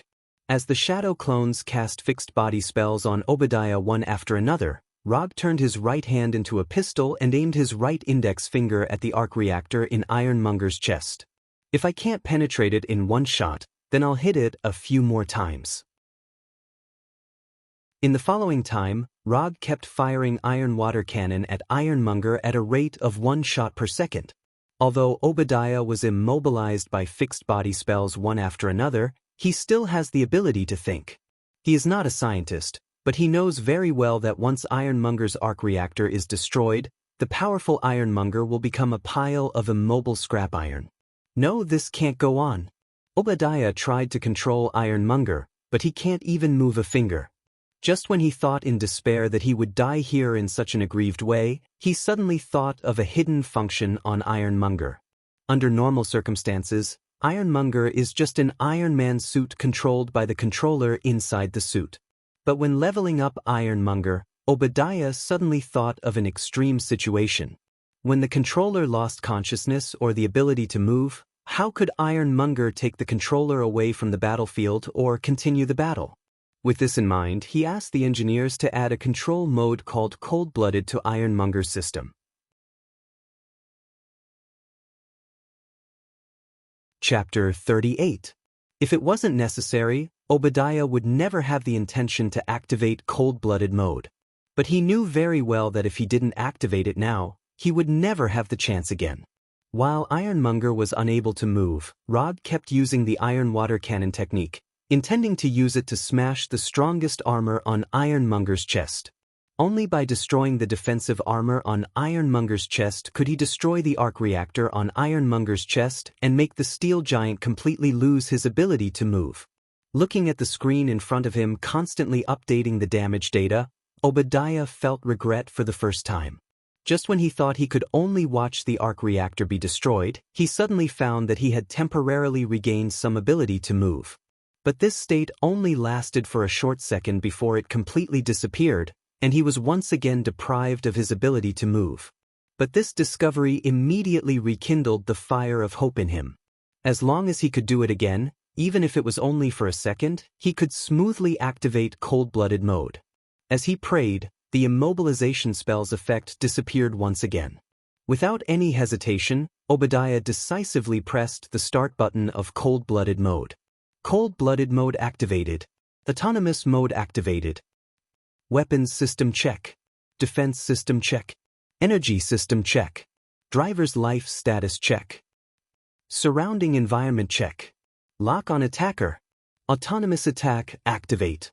When Ironmonger's battlesuit system quickly checked the current state, the battlesuit system immediately issued an autonomous attack command. Because Obadiah's vital signs were in good condition, the battlesuit system directly ruled out the option of leaving the battlefield. Under the control of the battlesuit system, Ironmonger attacked Rog like a steel behemoth, and the small missiles and machine guns on his body locked onto the 4 shadow clones around him at the same time. As soon as he entered the autonomous attack state, Ironmonger went all out and activated all the weapons on his body. The moment Ironmonger moved again, Rog stopped using the iron water cannon technique and blinked several times in a row to open up the distance in an instant. While Log was dodging Ironmonger's attack, his 4 shadow clones also used body flicker in an attempt to dodge the small missiles and bullets. Although these shadow clones avoided the direct attack of the small missiles and bullets, the blast from the explosion still hit them, turning them into smoke and disappearing one after another. With just 1 round of all weapons fire, Ironmonger successfully eliminated all of Rog's shadow clones. But Rog himself wasn't surprised. The shadow clone's ability to resist blows was very weak, and a slightly stronger fist could make them disappear directly, not to mention the blast generated by the explosion of a missile. Unless these shadow clones could really dodge unharmed, it was only a matter of time before they were destroyed to be eliminated. What's more, the roof of the factory building was not a very good fighting environment. In this environment, of course, it was not twos to escape escapes as to escape, as to hide to fight, tease teat. When all the shadow clones disappeared, Rog didn't hesitate to use the shadow clones again, and 4 of him appeared again. When the second batch of shadow clones appeared, Rog didn't give them any more instructions to use the fixed body technique, but let them all use the iron water cannon technique. At this time, although Obadiah had regained his ability to move, he couldn't continue to control Ironmonger. Once the cold-blooded mode was started, unless the battle suit system thought that all the enemies around had been eliminated, it couldn't stop. Even the driver could only let Ironmonger act independently at this time. After detecting that 4 identical Rog had appeared around him again, Ironmonger didn't shoot at these shadow clones with all his weapons like before. Although Ironmonger's battlesuit system didn't have much wisdom, it had already judged that the key to dealing with these shadow clones was the real body. As long as the real body was dealt with, these shadow clones that looked exactly like the real body would naturally disappear. Under this logical judgment, Ironmonger directly ignored the 4 shadow clones around him and attacked Rog with maximum power. Ironmonger's judgment couldn't be said to be wrong, but it ignored a problem. That is, Rog's shadow clones also have attack power. When Ironmonger attacked Rog's real body, the 4 shadow clones used the iron water cannon technique at the same time. Although the iron water cannon technique couldn't penetrate Ironmonger's defensive armor in one go, as long as the liquid bullets of the iron water cannon technique hit the key part, Ironmonger would have mechanical failure. This was something that Logue had already proven with his actions. The iron water cannon technique used by the 4 shadow clones was aimed at Ironmonger's limbs. When the liquid bullets fired by the iron water cannon technique hit Ironmonger's limbs, Ironmonger, who was originally running wildly, suddenly staggered. Ironmonger's right leg and left arm had mechanical failure at the same time, which made it slightly lose its balance. At this time, the shining light blue Rasengan appeared in Rog's right hand. At this time, although Obadiah couldn't control Ironmonger, when he saw the light blue Rasengan in Rog's hand, he suddenly had a strong sense of danger. In the blink of an eye, Rog, who was still more than 10 meters away, instantly came in front of Ironmonger, then jumped slightly and aimed the Rasengan in his right hand at the arc reactor on Ironmonger's chest. In the beginning, the Rasengan might not have been able to break through the defensive armor on Ironmonger's chest and thus destroy the arc reactor inside. But now, the defensive armor on Ironmonger's chest has been destroyed by the successive iron water cannon technique, and the remaining defensive power is not even 1/3 of the previous one. When the Rasengan touched the defensive armor on Ironmonger's chest, Rog knew that the battle was over. Facing the solid defensive armor, the Rasengan continued to advance at a constant speed. In just a short second or two, the Rasengan penetrated the defensive armor on Ironmonger's chest and touched the arc reactor inside. The next second, the steel giant like Ironmonger was hit in the chest by the strongest tornado, and its huge body was blown away in an irregular spiral shape, flying dozens of meters away.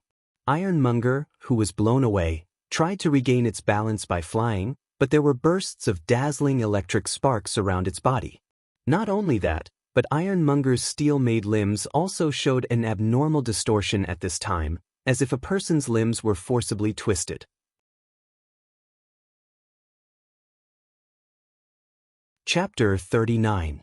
Although Ironmonger was trying to maintain its flying posture, the severely damaged fuselage could not faithfully perform the system's instructions.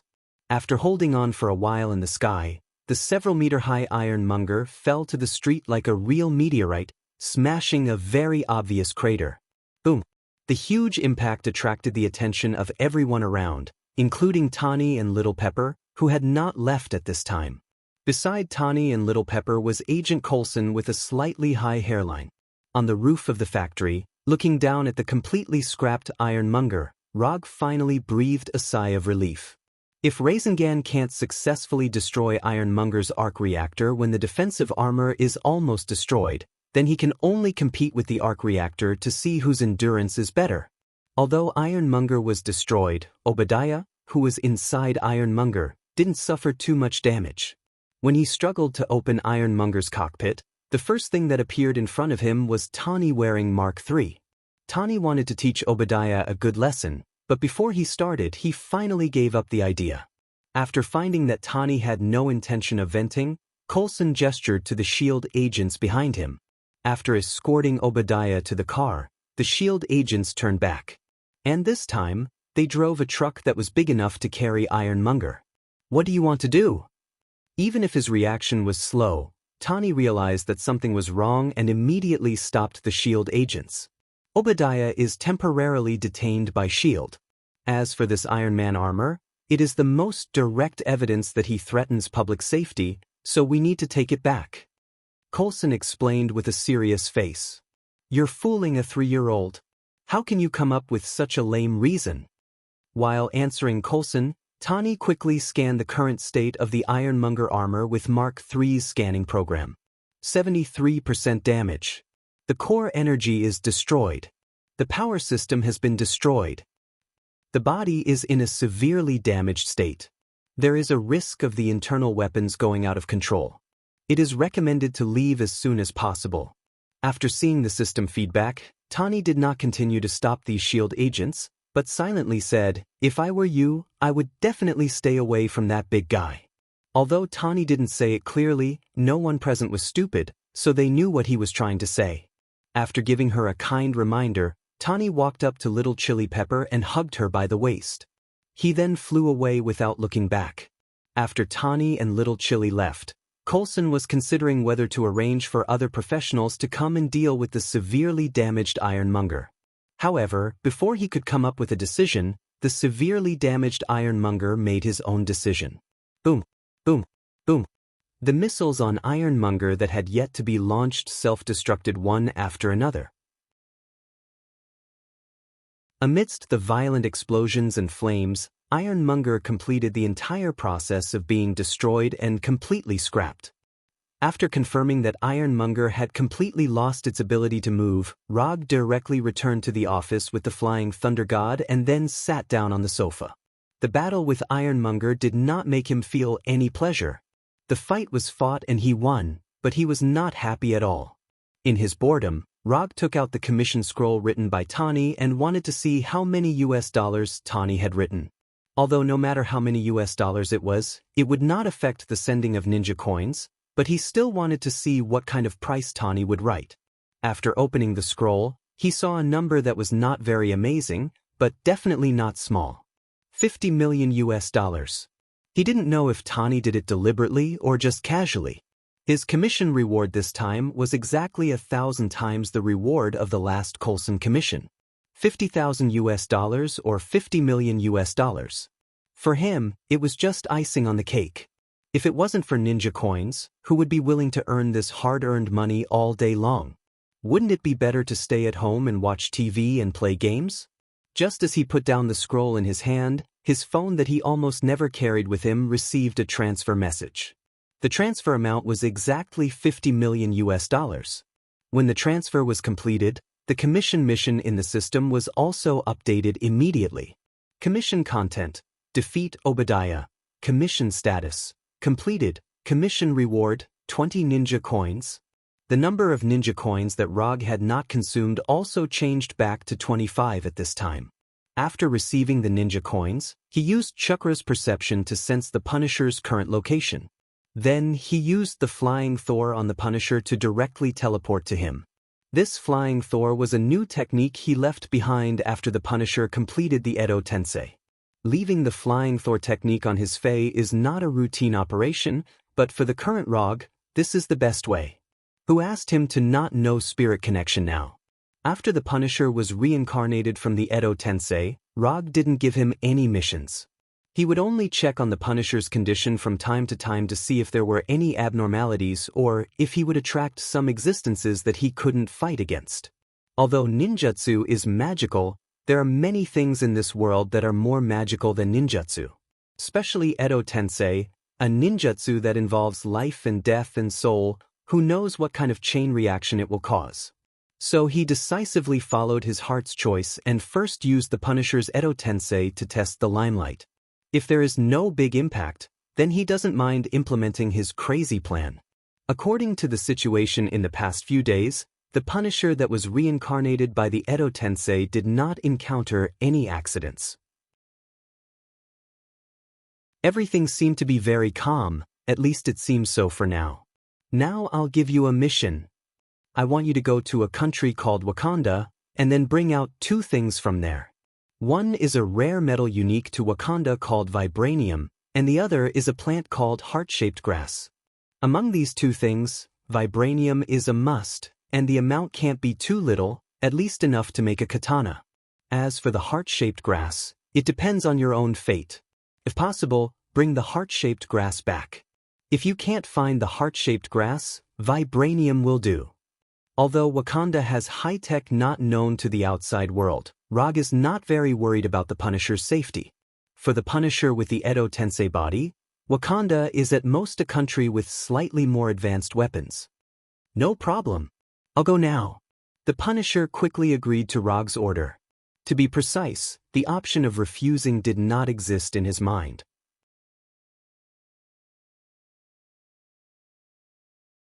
Chapter 40. After assigning the task to the Punisher, Rog returned to his secret nest through the flying Thor. He didn't know if the weapon made by vibranium can successfully use Chidori Blade. Rog was very interested in Chidori Blade. Not to mention the lethality of Chidori Blade, just its appearance alone is worth learning. As for whether the Punisher can successfully obtain vibranium from Wakanda, he wasn't particularly worried about this. Although Wakanda has ultra-high vibranium technology, it doesn't mean that they can protect vibranium without any leakage. Even some mercenaries can snatch some vibranium from Wakanda, so the Punisher with the body of Edo shouldn't have a problem. The only thing he needs to care about is whether the Punisher can bring back the heart-shaped grass that only the King of Wakanda is qualified to consume. No one will complain that their physical fitness is too good, and Rog, as a ninja, naturally won't. And as his physical fitness improves, he can have more and more chakra. His total chakra has been fixed a long time ago. If he doesn't take some other measures, it is estimated that it will be difficult for his total chakra to continue to increase. The best way to increase the total chakra is to directly exchange a sage body from the system. It's just that the exchange price of this sage body is a bit high, higher than the price of Hashirama's Mokutan. In the end, it's because there are too few ninja coins. If he has enough ninja coins, he won't have to worry about these things. He can exchange whatever he wants, even if it's Manjikyu Sharingan, he can exchange it for one. When he gets tired of Itachi's Amaterasu Tsukuyami, he can change it to Kodo Amatsukami. When he gets tired of Kodo Amatsukami, he can also exchange it for Obito's Kamui. With a beautiful imagination for the future, Rog ended the day's practice. Stark Industries has issued a statement about what happened last night and sent it to you. Witnesses said that they saw two steel warriors fighting last night. On the TV, Colonel Road was giving a speech with a serious face. At this time, Tani was in the next room, making the final arrangements. Tani was holding the latest newspaper in his hand. The headline on it was, "Who is Iron Man?" Iron Man, this name is quite catchy, but it's a little inaccurate. To be precise, the main material of the battle suit is gold titanium alloy, but as a title, it is quite vivid. Tani said to Little Chili Pepper, who was beside him as he read the newspaper. At this moment, Little Chili Pepper was helping Tani with his image, making him look more spirited. "Here are all your excuses." Just as Little Pepper was about to finish Tani's makeup, Coulson suddenly appeared in front of her. "You were on the yacht at that time. Little Pepper took you to Avalon Island for a night. We also have the testimonies of 50 other people." In this statement, except for the fact that he stayed with Little Chili Pepper for a night, the rest was specially created by S.H.I.E.L.D. I think it would be better to say that it was just me and Little Chili Pepper. Tani looked at the prepared statement of S.H.I.E.L.D. and expressed his opinion. "That's fine too. You just have to say the contents word by word." Coulson did not care much about these trivial matters. "Why is there no Theobadia here?" After carefully reading the statement in his hand, Tani asked doubtfully. "We handled it. He went on vacation. The accident rate of small planes has always been quite high. It seems that S.H.I.E.L.D. doesn't intend to let Theobadia leave for a while. Don't you think this is too much like a movie script? Saying that one of my bodyguards got a robot? Mr. Stark, this is not my priority. Just read the statement and this matter will subside. Come on in a minute and a half." After explaining, Coulson left the room directly. "Let's perform on stage." Little Chili Pepper picked up Tani's suit jacket and helped him put it on. "In fact, the name Iron Man is really good. I didn't even think of this name. You are not Iron Man?" "I am." "You are not." "I am. You know what, if I were Iron Man, my girlfriend who knew my identity would be happy and worried, but this kind of psychological struggle would only make her love me more and more. Tani made a final concluding speech. Colonel Rode, who was at the press conference, also said at this time, "Now, Mr. Stark is going to make a statement. He will not answer questions from the reporters, thank you." After that, Colonel Rode stepped aside from the podium. The last press conference was a long time ago. I'll read from the script. Tani took out the statement prepared by S.H.I.E.L.D. "Some people suspect that I was involved in the highway and the roof of the factory last night." Tani just opened his mouth when a beautiful reporter sitting in the front row interrupted his speech. "Sorry to interrupt you, Mr. Stark. Do you really think we will buy your account? One of your bodyguards suddenly appeared, and you are still. I know this sounds quite mysterious. Of course, you can question the official statement, but don't insinuate that I am a superhero." "I didn't say you are a superhero." "No? It sounds too sci-fi. I am not a hero material. I have so many personality defects and caused so much trouble for everyone." Hearing this, Colonel Rode, who was standing next to Tani, couldn't help but come to his side and whisper to him, "Say it according to the script." But Tani once again picked up the statement in his hand and took a serious look at it, thinking silently for a few seconds. "I am Iron Man." Tani finally said the classic sentence, and the scene of the press conference suddenly became sensational, and the live broadcast was then terminated because of Tani's departure. After watching Tani's classic speech, Rog turned off the TV and went to the practice room. He has decided that he will not go to the office again until he has completely mastered Chidori Aiguchi. Time passed day by day, and after Tani publicly admitted that he was Iron Man, the whole world became a little different. Those who originally only existed in comics or novels began to emerge, and the other side of the whole world seemed to wake up. While Rog was concentrating on learning Chidori Aiguchi, the Ninja's Hand and Holiness Church became extremely active. Many citizens witnessed the battle between them, and the word ninja began to frequently appear in the headlines of the newspaper. In some neighborhoods, there was even a small trend of imitating ninja.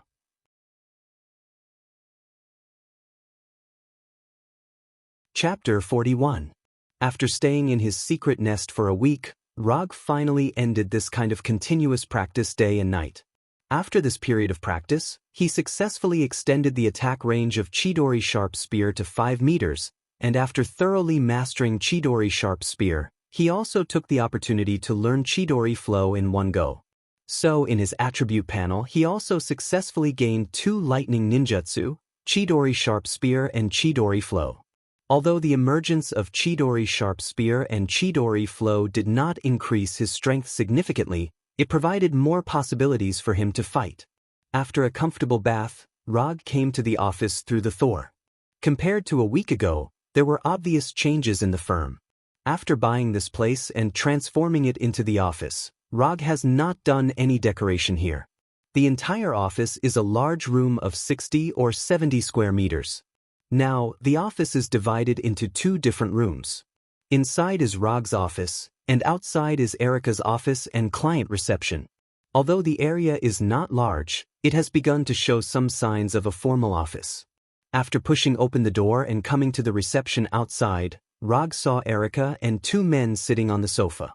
One of them was no stranger to him.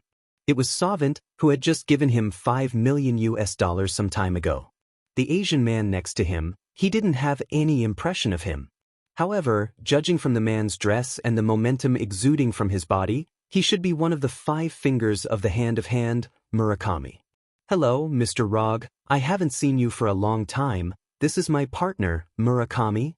After seeing Rog coming out of the office, Savant immediately stood up and said with a smile on his face, "If you only look at his current appearance, it is estimated that no one would think that this big black man in a black suit with a simple smile on his face would be one of the notorious leaders of the Hand of Hand. Actually, it's not that long. Let's talk in my office." Rog didn't know what Savant and Murakami were up to, but judging from Savant's behavior, it shouldn't be anything bad. After entering Rog's office and taking their seats, Savant put an exquisite and high-end suitcase on the desk and said, "We're here for a commission. If Mr. Rog is interested, the things inside will be your reward." After that, Sovint opened the suitcase and revealed the items inside. Inside the suitcase were pieces of white bones that looked no different from ordinary animal bones. Although Sovint had not introduced them, Rog had already recognized the origin of these bones. The reason why the 5 fingers on the hand could surpass the limits of the human body and survive for hundreds of years was because of these white dragon bones in front of him. These are dragon bones, the bones left behind after the death of the legendary dragon god. After taking them in the right way, you can obtain amazing vitality, greatly extend your life, and even bring the dead back to life. Although Sovint's words sounded unreliable, what he said was true. Dragon bones did have the effect of prolonging life and bringing the dead back to life. Although there were many restrictions on bringing the dead back to life, in general, it was worthy of the name of bringing the dead back to life. The reward is good. Tell me the content of your commission. But I have to remind you in advance that asking you to introduce the content of the commission doesn't mean that I will accept your commission. In order to avoid unnecessary trouble, Rog introduced the rules of his side in advance. No problem. Sovint replied immediately. Although Murakami came to the office with Sovint, it was obvious that Sovint was the main person to communicate with this time. In fact, the content of the commission this time is very simple. We hope that Mr. Rog can help us clear a secret stronghold of Kingpin. After hearing Sovint's words, Rog was taken aback for a moment, and then said, "Is it popular for you guys in the underground world to hire people to attack your opponents? Your way of playing is very trendy. If the underground world doesn't do it themselves, how can it be called the underground world? We know that Kingpin once entrusted you with a task, Mr. Rog, but after the commission ended, your previous cooperation relationship ended. And I think that Kingpin deliberately leaked your information last time, Mr. Rog, so others mistakenly thought that you were his subordinate, which made you very upset." Rog didn't really care about what Sovint said. How should he put it? It felt a bit like he had met someone once, and then that person began to brag to the outside world that he was his friend. Simply put, it was the kind of story that he often heard before he crossed over, "I have a friend" or "I have a buddy." Even so, he used to be my client. So, you have to pay more. If the reward Sovint offered was in USD, Rog would have accepted it. But they took out a magical item like the dragon bone that could increase vitality, so it was no wonder that he increased the price temporarily. Seeing Rog seriously asking for more money, Sovint was suddenly a little stunned. No, things shouldn't have developed like this. Didn't they say that he rarely cares about the commission's reward? Why is there an increase in reward? Sovint was full of confidence. After all, they took out a rare item like the dragon bone. But the current development had completely exceeded his expectations. Just when Sovint didn't know whether to agree to Rog's request, Murakami, who had been sitting next to him without speaking, suddenly spoke. "No problem. How much do you want?" "Another box of dragon bones." But after listening to Rog's request, Murakami agreed decisively and then began to say a word again. "I like generous customers like you." After that, Rog took out an unused commission scroll from the drawer. "Write down your commission content and reward, and then sign your name." Although they didn't know why Rog suddenly made such a request, Sovint and Murakami wrote the content on the scroll and signed their names. Commission content: eliminate Kingpin's secret stronghold. Commission status: incomplete. Commission reward: 20 ninja coins. The commission of the hand passed the system's judgment smoothly, which made Rog's mood better. Although he still doesn't know which Kingpin's stronghold the hand asked him to eliminate, even if the target specified by the hand is Kingpin's Fisk building, it's not difficult for him.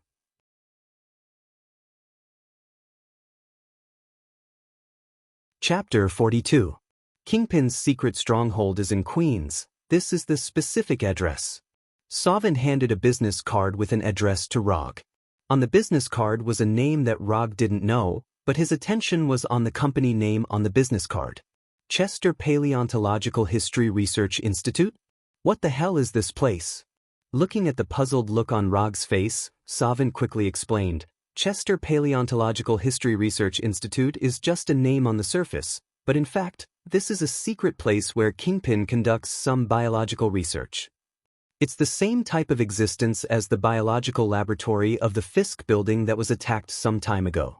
The hand didn't know where they got the news, but judging from Savant's expression, they should have confirmed the authenticity of this information. What do you want me to do? Go in and kill, or destroy that place directly? Rog was in a good mood now, so he didn't mind if Savant had any additional requests. We stole a batch of dragon bones some time ago. According to our investigation, they are now in Kingpin's Research Institute. If possible, we hope you can bring back their research results. Of course, if this is difficult, you can just kill the researchers inside or destroy the research facilities inside. Although Savant seemed to be introducing the content of the commission with a serious face, Rog instinctively felt that they were hiding something, but he didn't specifically point this out. It was normal for an organization like the Hand to have some unspeakable secrets. As long as these things they concealed did not affect the commission, Rog didn't bother to pay attention to them. No problem. But before you do it, I hope you can pay the reward first. Although the Hand didn't look like they would renege on a debt, Rog still decided to collect the reward in advance. Of course, the rest will be sent over tomorrow. After confirming the time of payment, Savant and Murakami left the office. After returning to the car, Savant asked Murakami in confusion, "Why did you agree to his increase? This is different from what we discussed before. If you don't increase the price, are you going to go to the Research Institute yourself?" Murakami asked. "But we don't have many dragon bones left. If you give us more, we won't have much left. It's just that we don't have much left now." After hearing Murakami's answer, Savant finally fell silent. After Savant and Murakami left the office, Rog returned to his home with the dragon bones and exchanged them for a small item worth 1 ninja coin from the system.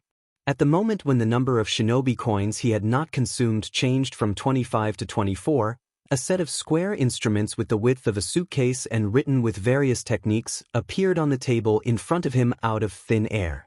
Biological Tissue Energy Purification Separator Number 2. Inventor, Orochimaru. Rog wasn't sure if this thing really existed in Naruto's world, but since the inventor is the #1 mad scientist in Naruto's world, the possibility of this thing existing is very high. When the separator number 2 appeared, Rog put all the dragon bones into the separator and then input his chakra. With the input of chakra, the separator filled with various strange techniques suddenly flashed with a burst of not dazzling but slightly strange green light. After continuously inputting chakra for more than 10 minutes, the terrifying green light emitted by the separator finally disappeared, and a test tube with the same color liquid emerged from the separator. This color doesn't look right? After picking up the test tube with the thickness of a finger and carefully looking at it for a few minutes, Rog still couldn't make up his mind to drink it directly. For a man, this color is usually a symbol of misfortune. After a few minutes of hesitation, he still raised the test tube and then drank the liquid inside. If there was really a problem with the system's things, then he would have died in New York a few years ago. With this thought in mind, he drank the green liquid in the tube. Although these things purified from the dragon bones exuded some strange green light, they were no different from ordinary mineral water. He even doubted whether he had drunk it or not. Just as he was wondering if Soenda had given him a batch of fake dragon bones, an indescribably exuberant life force surged out. This terrifyingly exuberant life force flowed uncontrollably through his body. However, every time this life force flowed, he could clearly feel his body grow a little stronger. This situation only lasted for a few minutes and disappeared. When everything returned to normal, he first opened his property panel and then looked at the column of chakra amount. He saw the number 5 on the column of chakra amount was constantly changing, and it began to gradually increase until it increased to 8. Chakra amount, 8 calories. This was the system's final evaluation. Seeing that the amount of chakra that had not changed for more than a year had changed again, Rog finally breathed a sigh of relief. He had been worried that the limit of his chakra was 5 calories, but now he could finally rest assured. In fact, 5 calories of chakra was not a small amount, but when it came to things like chakra, no one would complain about having too much. If it was possible, he would not mind his chakra becoming Chattanooga. However, he could only think about it for now. The dragon bones in a suitcase could increase it by 3 calories, and there was another case tomorrow, so it should be able to increase it to 11 calories. Since the hand-of-hand was willing to take out 2 suitcases of dragon bones to commission, it meant that they must have more dragon bones in their hands. If he took all the dragon bones in their hands, maybe he could. Rog suddenly felt that the ninja organization of the hand-of-hand was still very valuable.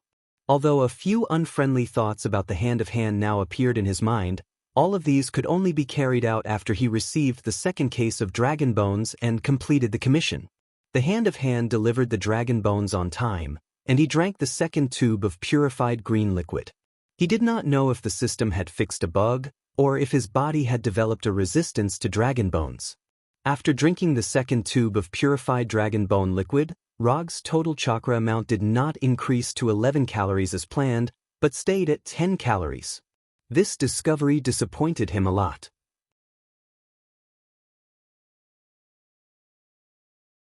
Chapter 43. Originally, he thought that he could rely on a large amount of dragon bones to quickly increase the amount of chakra. However, based on the current situation, he could only increase it a few more times. Although the effect would gradually decrease, no matter what, the dragon bones could still slightly increase the amount of chakra.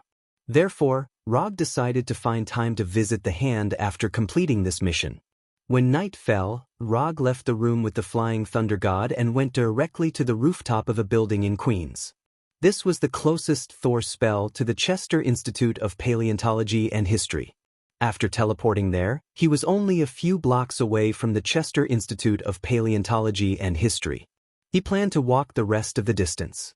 Queens was the largest district in New York and also the second most populous district. Therefore, there were more people who used illegal means to make a living here. Of course, the situation here could not be compared to the Hell's Kitchen. On the way to the institute, Rog did not walk on the brightly lit streets. Instead, he specifically chose to walk in the dark and dilapidated alleys. Not many people would come to these dark and dilapidated alleys even during the day, let alone at night. He was alone, without any weapons, and did not look particularly strong. At this moment, Roger was like a fat sheep that had walked into the hunting area of the wolves on his own accord. Just as he expected, after he walked through these alleys for a few minutes, a group of gangsters who didn't look like good people appeared behind him. "Boss, this guy looks pretty rich. Why don't we do it here?" A gangster who was not far behind Rog suggested to his boss. "How many times have I told you? We are not robbers. We just want to borrow some money from him." The tan man, who was more than 2 meters tall and had muscles all over his body, scolded the hooligan who made the suggestion. "Do you want to do it or not? There are still a few groups of people waiting in front." Just as the group of hooligans were about to take out their weapons to threaten Rog and borrow some money from him, Rog took the initiative to turn around and walk in front of them.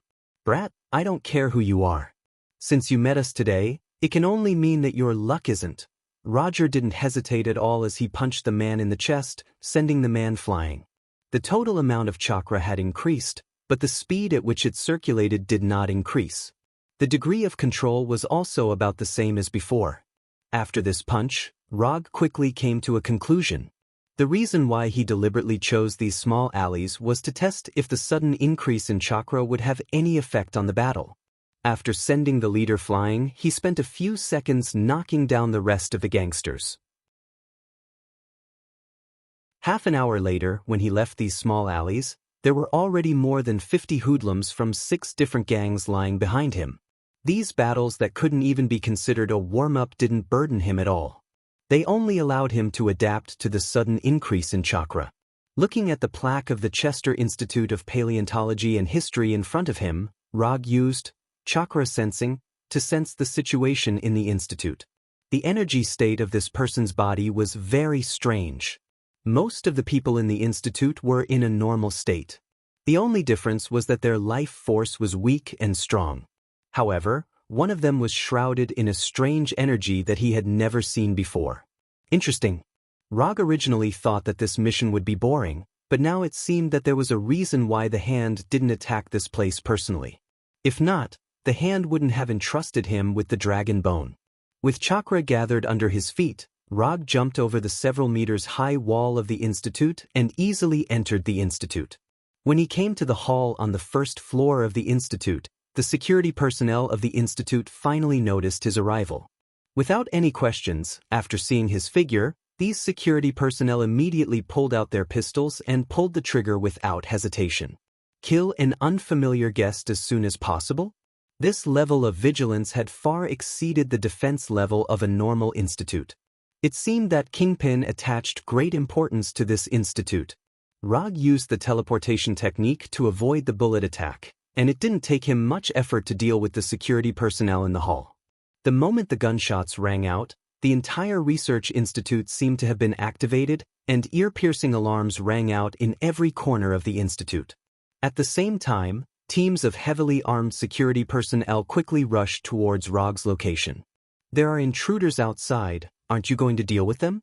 A man in only black and white, like the one in a photo, said to the man next to him. "My mission is to prevent anyone from entering this laboratory. Other things are not within the scope of my mission."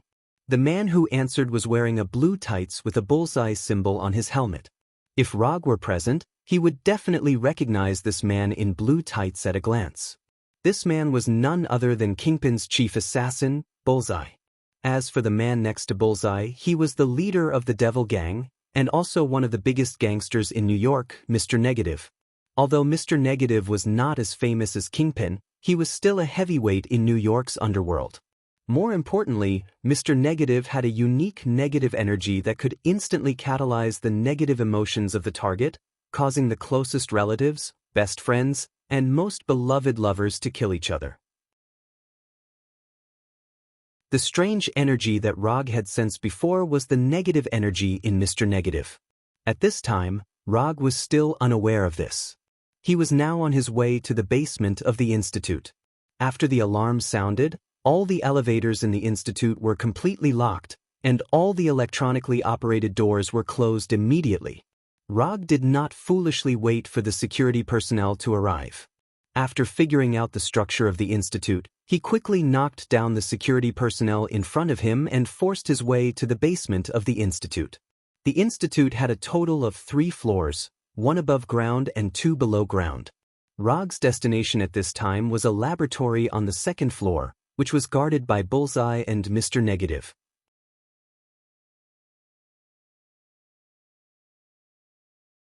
Chapter 44. The security personnel arranged by Kingpin in the Research Institute were not bad, but only for ordinary people. Relying on his elusive speed, dazzling and simple fighting techniques, Roger only used an ordinary kunai to completely break through all the defenses of the first basement floor of the Research Institute and smoothly arrived at the second basement floor of the Research Institute. Compared with the first floor, the second floor had not changed much. The only difference was that the number of combatants on the second floor was far more than on the first floor. If this was not a research institute, Rog would even think that he had come to a secret terrorist base. As soon as he appeared on the second floor, various types of bullets flew toward him like lightning. Putting aside the automatic rifles and pistols, Roger even saw the security personnel take out RPG rocket launchers that were only used to destroy fortifications and armored vehicles when they were dodging the shots of the security personnel. Are these guys crazy? Aren't they afraid that the explosion will cause a chain reaction that will bury the entire second floor? Boom, boom. 2 rockets hit the place where Rog had been standing, and a huge explosion resounded throughout the second floor. Rog did not intend to use ninjutsu on these ordinary security personnel, but these crazy guys made him change his mind. If he continued to let these guys attack, it was only a matter of time before the second floor was buried. Immobilization Jutsu. Body Flicker Jutsu. Rog instantly used Immobilization Jutsu and Body Flicker Jutsu, appearing in front of the security personnel who were restrained like a bolt of lightning. The kunai in his hand was like the scythe of the Grim Reaper, slashing the throats of the security personnel. When he shook off the blood on his kunai, there were dozens of corpses scattered all over the place behind him. Your people are almost all dead. Are you still not going to do anything? Mr. Film glanced at the surveillance screen next to him and asked casually, "They are not my people. My task is to prevent anyone from entering this laboratory." Everything else has nothing to do with me. In front of Bullseye was a busy laboratory. This laboratory seemed to be in a completely different parallel universe. No matter what happened outside, the researchers inside did not stop their research. More than a dozen researchers in white coats were injecting the serum in their hands into one white mouse after another, and then observing the condition of each white mouse. On a table in the laboratory, there were more than a dozen white bones, and next to these bones, there were bottles of different colored liquids with numbers written on them. Since you are not going to do anything, let me go out and have some fun. After that, Mr. Film walked out without looking back. The reason he was here was only because of Kingpin's invitation. As for what Kingpin was doing here, he did not particularly care. The only thing he cared about was that Kingpin did not fulfill his promise to help him destroy Hammerhead's gang. After clearing out the crazy security guards, Roger successfully arrived at the core area of the second floor of the basement, where he bumped into Mr. Film, who had just come out. When he saw Mr. Film, Rog was stunned. After a few seconds of serious thinking, he finally remembered Mr. Film. Although Mr. Film was also a supervillain, he was not a well-known villain. In Rog's memory, Mr. Film was basically no different from an ordinary gang leader except for a small feud with Spider-Man. After seeing Rog's figure, Mr. Film did not say a word. He directly used negative energy to transform into an energy sword, and then waved it at Rog's position a few times.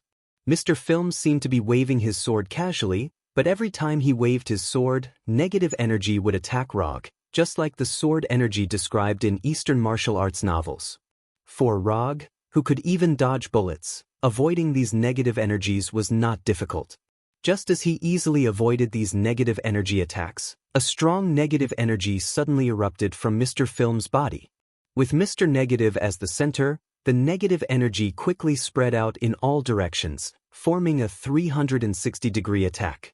The destructive power of this negative energy was not amazing, but it was extremely fast. Rog used Blink several times in a row to get out of the attack range of this negative energy. After discovering that the person in front of him was Mr. Film, Rog had been paying attention to his every move. Turning negative energy into a weapon wasn't much. The real horror of Mr. Film was that his negative energy could instantly catalyze the negative emotions of the target, turning a lawful good person into a chaotic evil person in an instant. Although Rog did not think he was a good person, he did not want to be catalyzed by Mr. Film's negative energy into negative emotions. Iron Water Cannon Technique. Without any hesitation, Rog raised his right hand and used Iron Water Cannon Technique on Mr. Film. Although negative energy was Mr. Film's ultimate ability, his own strength was not to be underestimated. In the face of Rog's sudden use of Iron Water Cannon Technique, Mr. Film jumped forward without caring about his image, avoiding the liquid bullets shot by the Iron Water Cannon Technique, and at the same time swung his sword a few times at Rog. Before the negative energy hit Rog, Rog's figure disappeared in the tunnel.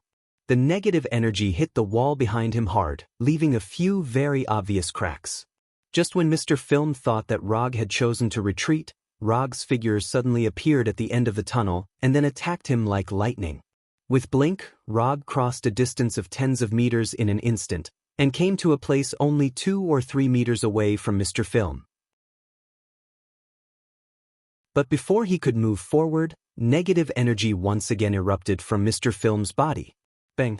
Rog, who was swept by the negative energy, suddenly turned into a cloud of smoke, and then disappeared.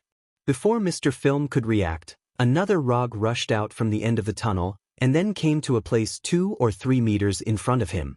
This time, Mr. Film did not continue to erupt with negative energy, but raised the negative energy sword in his hand. Bang! Rog, who was hit by the negative energy sword, once again turned into smoke and disappeared.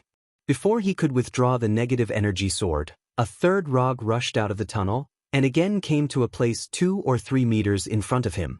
Without any hesitation, Mr. Film once again erupted with negative energy, and this Rog also turned into smoke and disappeared. 2 consecutive eruptions of negative energy in a short period of time exhausted him. But at this moment, a 4th Rog rushed out of the tunnel.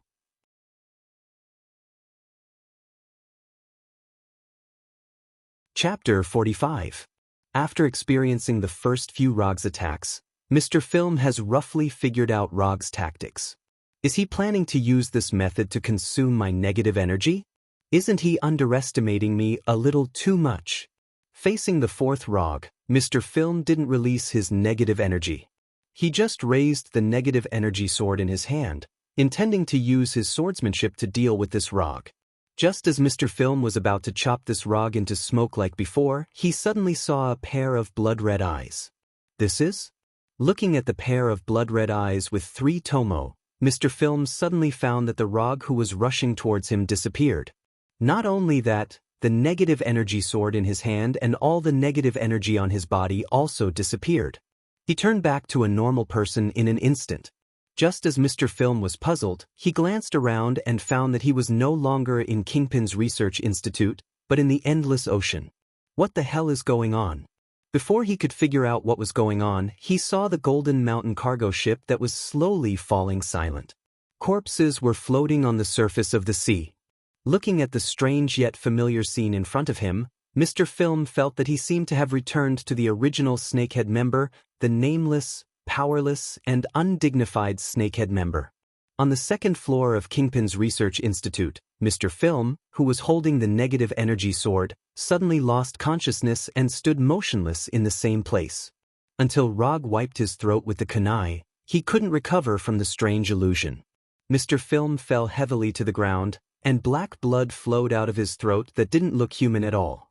It wasn't until a few minutes after he died that Mr. Film, who only had black and white colors, returned to a normal human appearance, and the blood on the ground also turned into a bright red human color. With Mr. Film's death, the negative energy on his body also disappeared, and everything related to negative energy also returned to its original appearance.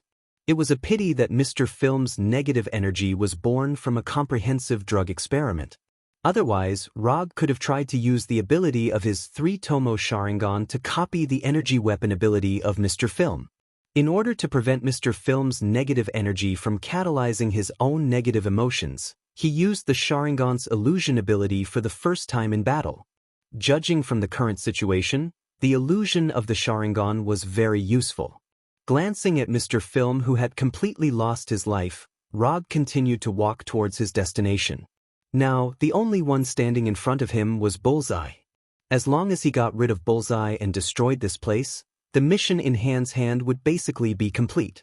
Through the surveillance footage in the room, Bullseye saw Mr. Film being killed by Rog. Bullseye had a grave look on his face when he saw Mr. Film standing still and letting Roger cut his throat with the kunai. Although Bullseye had never fought with Rog before, he was no stranger to Rog. In fact, he was even a little familiar with him. No one knew how Roger appeared. The only thing that could be traced back was that he suddenly appeared in New York 3 years ago. On the surface, he appeared to be a private detective, but in reality, he was a ninja and began to accept various commissions. As an assassin, Bullseye saw the aura of one of his own kind in Rog. But unlike him, Rog also mastered all kinds of strange ninjutsu. Rog had eliminated most of the resistance on the second floor of the basement. If no one stopped him, it wouldn't be long before he arrived at this laboratory. After thinking about it carefully, Bullseye finally left the laboratory with all kinds of weapons he had prepared.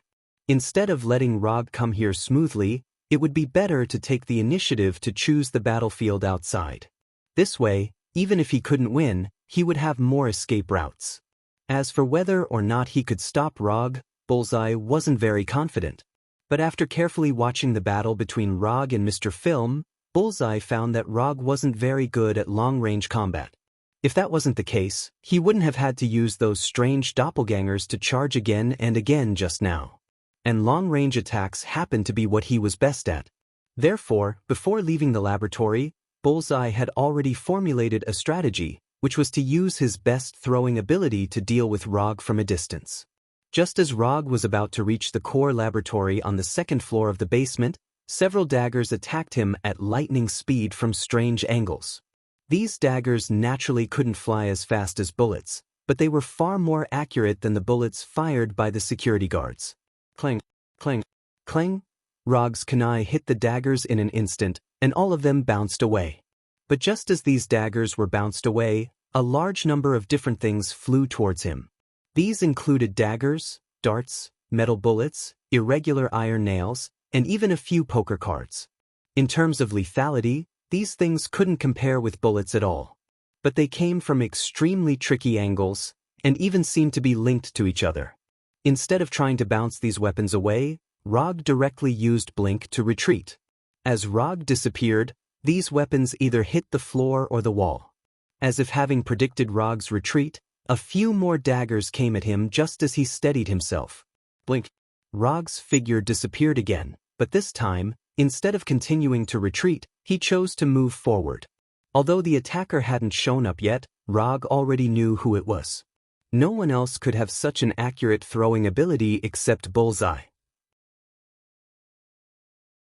After crossing dozens of meters in the blink of an eye, he finally saw Bullseye, who was about to disappear at the corner of the passage. The moment he saw Bullseye, Bullseye also saw him and immediately attacked him with a few more daggers. After throwing these daggers, Bullseye disappeared in front of Rog again. After dodging Bullseye's dagger, Rog didn't chase after Bullseye immediately. Instead, he cast Shadow Clone. After the Shadow Clone appeared, Rog first had it chase after Bullseye, while he himself took out a flying Thor and stabbed it into the ground, before returning to the office through the Thor.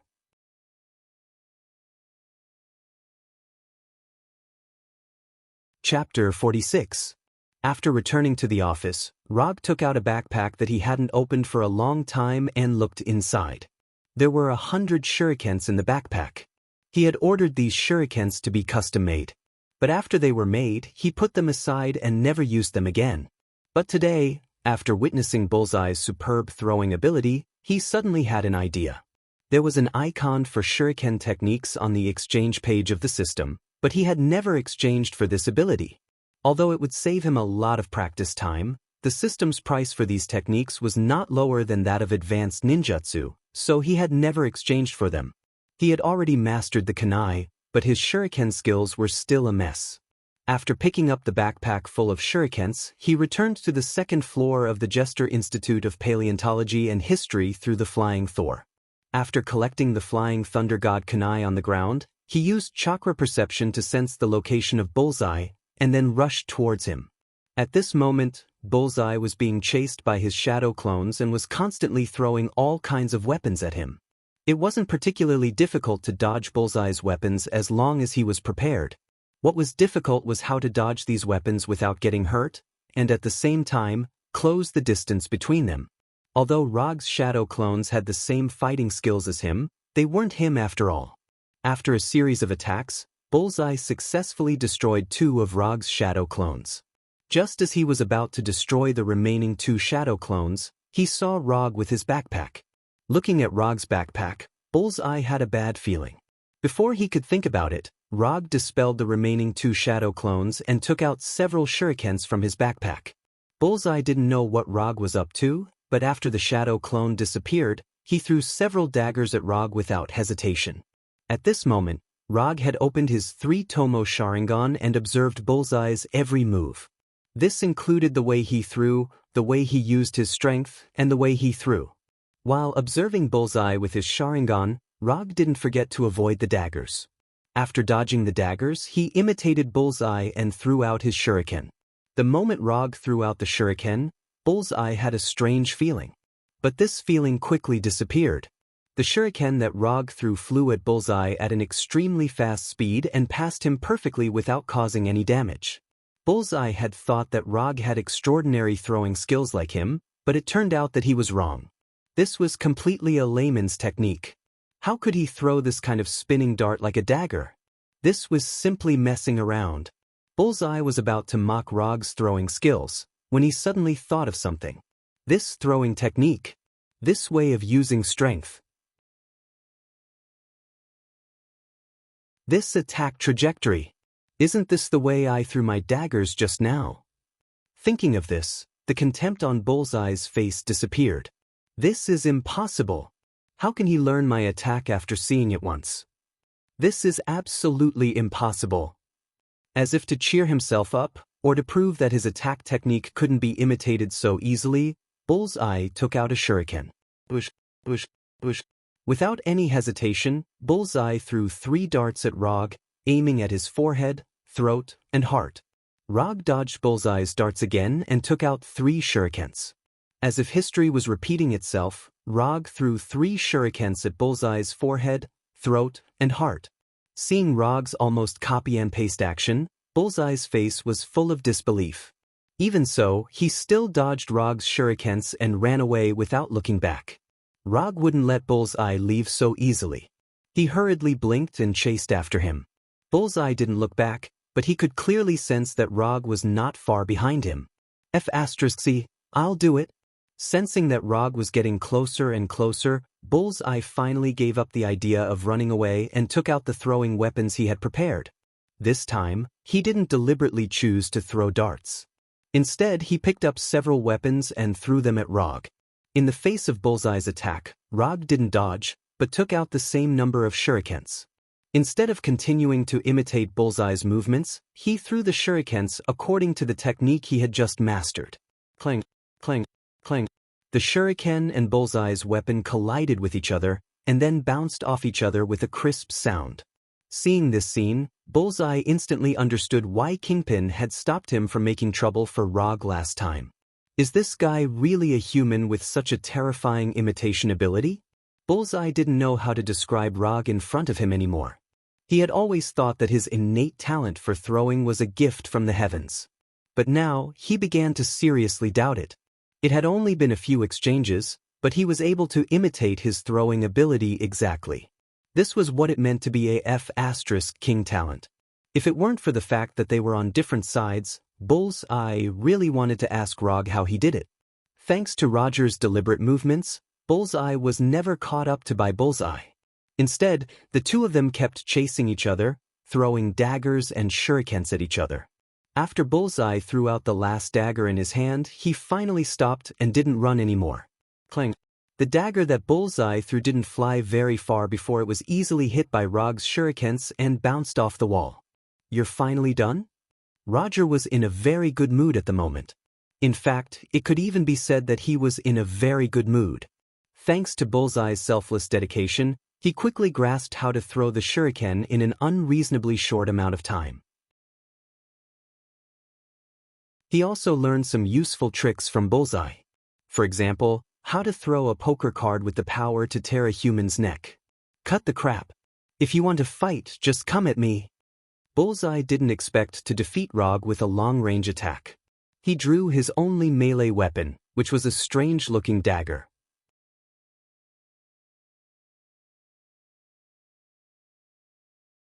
Chapter 47. Seeing that Bullseye was about to engage in close combat, Rog put away his shuriken and threw his backpack aside. To thank you for your contribution, I've decided to give you the treatment of a real warrior. As soon as he said that, a white electric current appeared in Rog's right hand, and at the same time, 1,000 birds chirped. The treatment of a real warrior? What does that mean? Bullseye didn't know what Rog meant by a real warrior, but when he saw his right hand that seemed to have turned into lightning, he couldn't help but want to run away immediately. But in the end, he overcame his instinct to run away. Clenching his dagger, he watched Rog's every move with a solemn expression. Running away now would only lead to a faster death, so he decided to stay and fight for the slim chance of victory. This ninjutsu is called Chidori. I've never used this ninjutsu in a fight since I learned it. To be able to be the first person to die in the 1,000 birds, it should be enough for you. Hearing Rog's calm words, Bullseye couldn't help but swallow. Who wants to be the first person to die in this ninjutsu? Don't force your thoughts on others. While Bullseye was watching Rog's every move, Rog suddenly disappeared in front of him. Before Bullseye could react, Rog had crossed a distance of more than 10 meters and appeared in front of him in an instant. After sensing Rog's appearance, Bullseye instinctively wanted to raise his dagger and stab Rog. However, at this moment he saw Rog's right hand. He saw the right hand that was inserted into his chest, and at the same time, it was shining with white electricity. When did he do that? Before Bullseye could come to a conclusion, a mouthful of blood gushed up his throat. Just as Bullseye was about to vomit blood, Rog disappeared again and reappeared 5 or 6 meters away. Bullseye spat out a mouthful of blood uncontrollably, then fell to his knees powerlessly. Although Bullseye did not observe his wounds carefully, as a top assassin, Bullseye knew very well that Rog's right hand, which was covered in white lightning, had pierced through his body. "You are really a monster." After saying that, Bullseye fell to the ground as if he had lost all his strength. He had completely lost his life. Glancing at the lifeless Bullseye, Rog picked up the backpack that had just been thrown away, and then found a random laboratory to clean the blood on his right hand. The only thing he is not satisfied with is that after using Chidori to kill people, his right hand will inevitably be stained with the blood of the enemy. It was troublesome to wash his hands after killing someone.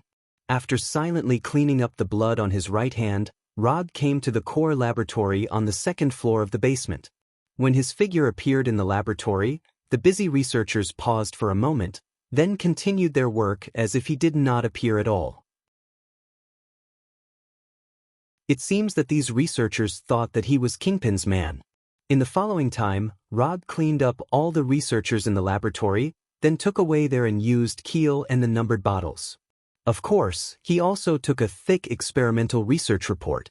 After doing all this, he went to the central control room of the Research Institute, intending to study how to destroy the place with the least effort. Just as he was considering whether to get some explosives back, he saw a button in the central control room. The self-destruct button. Do not touch it unless it is an emergency. There was a very considerate reminder above the button, for fear that others would not know the function of the button. After finding the key to turn on the button from a corpse in the central control room, Rog decisively pressed the button. The moment he pressed the self-destruct button, the whole Research Institute lit up with a red alarm light, and a 5-minute countdown appeared on the screen in the central control room. "The commission is done, I can go back now." Kingpin's crisis awareness saved Rog a lot of time. After taking a final look at the Research Institute, he returned to the office with the Flying Thunder God. Because the hand has already paid the reward in advance, as long as the Research Institute explodes, the system will judge the commission as completed and send him 20 ninja coins. After waiting silently for 5 minutes, Rog opened the commission page of the system and saw what he wanted to see. Commission content: eliminate Kingpin's secret stronghold. Commission status: completed. Commission reward: 20 ninja coins sent.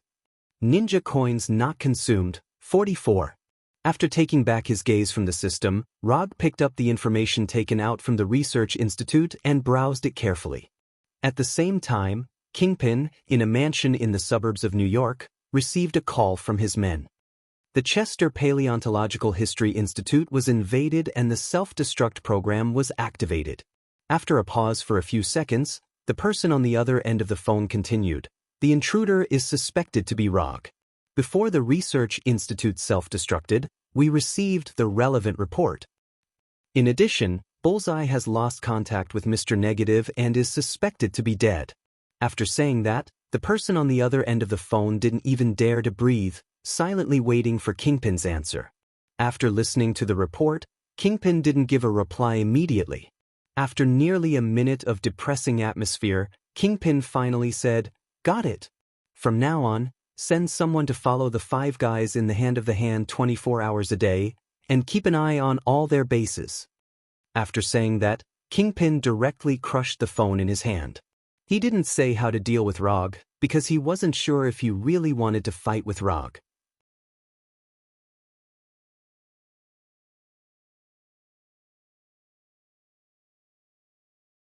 Chapter 48. Even so, we can only take the risk of opening the seal. If we don't do anything, Kingpin will study the effect of the dragon bones sooner or later, and it will be much more difficult for us to take the dragon bones then.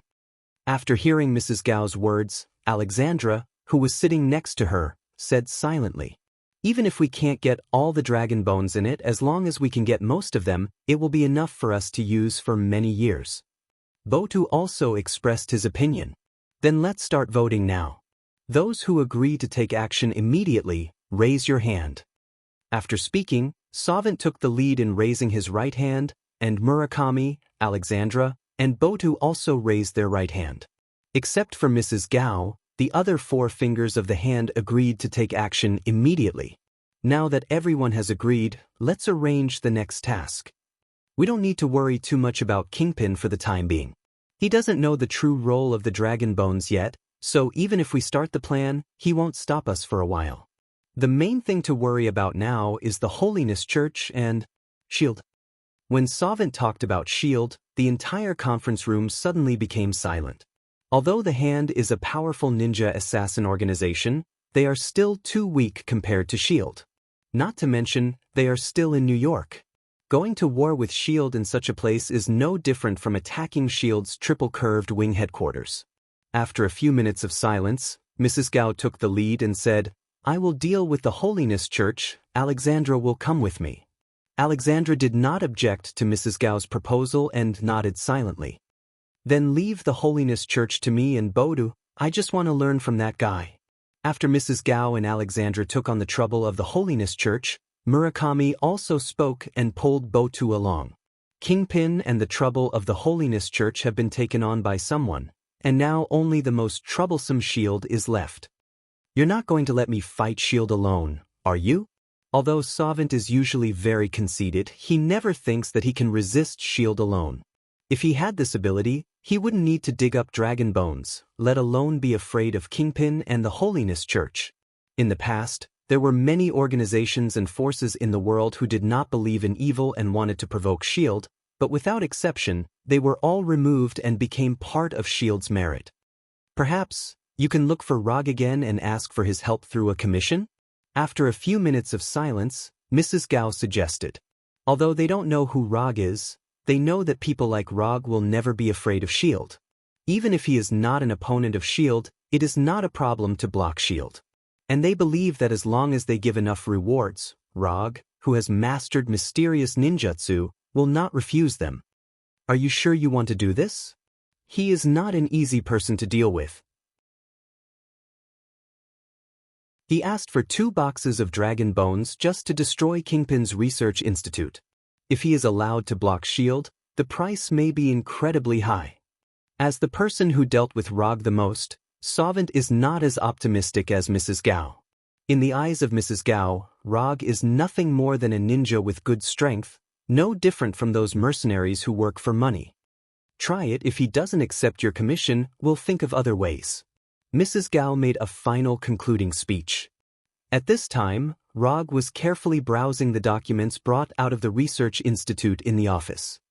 Report on the effect of dragon bones on the lifespan of lactating organisms, Dragon Bones Energy Analysis Report, Research Report on the Use of Dragon Bones Energy, Dragon Bones Strengthening Research on Mammals.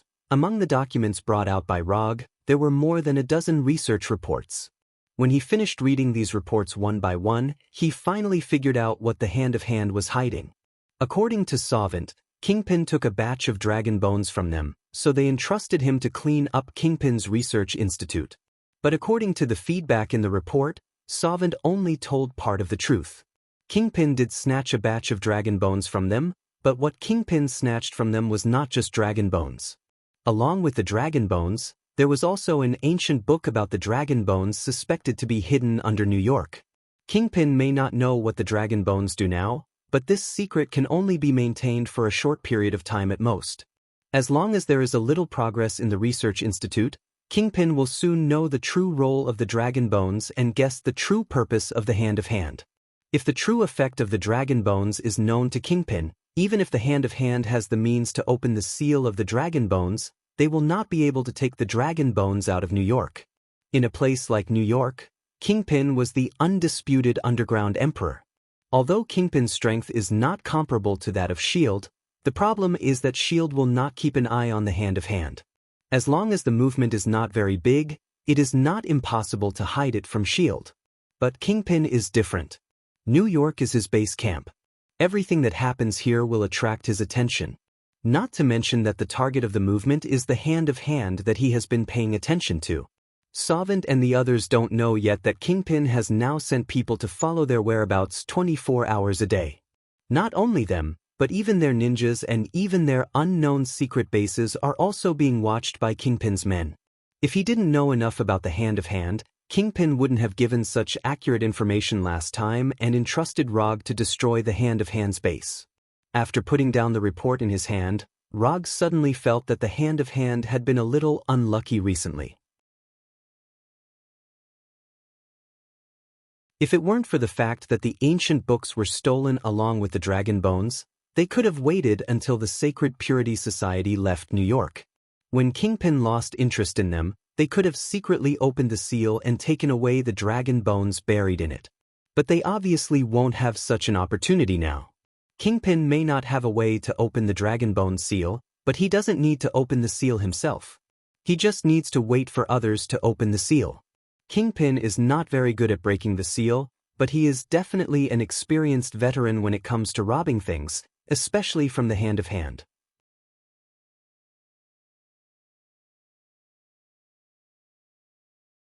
Chapter 49. Although Rog was not sure what the Hand of Hand would do, he had already made a decision.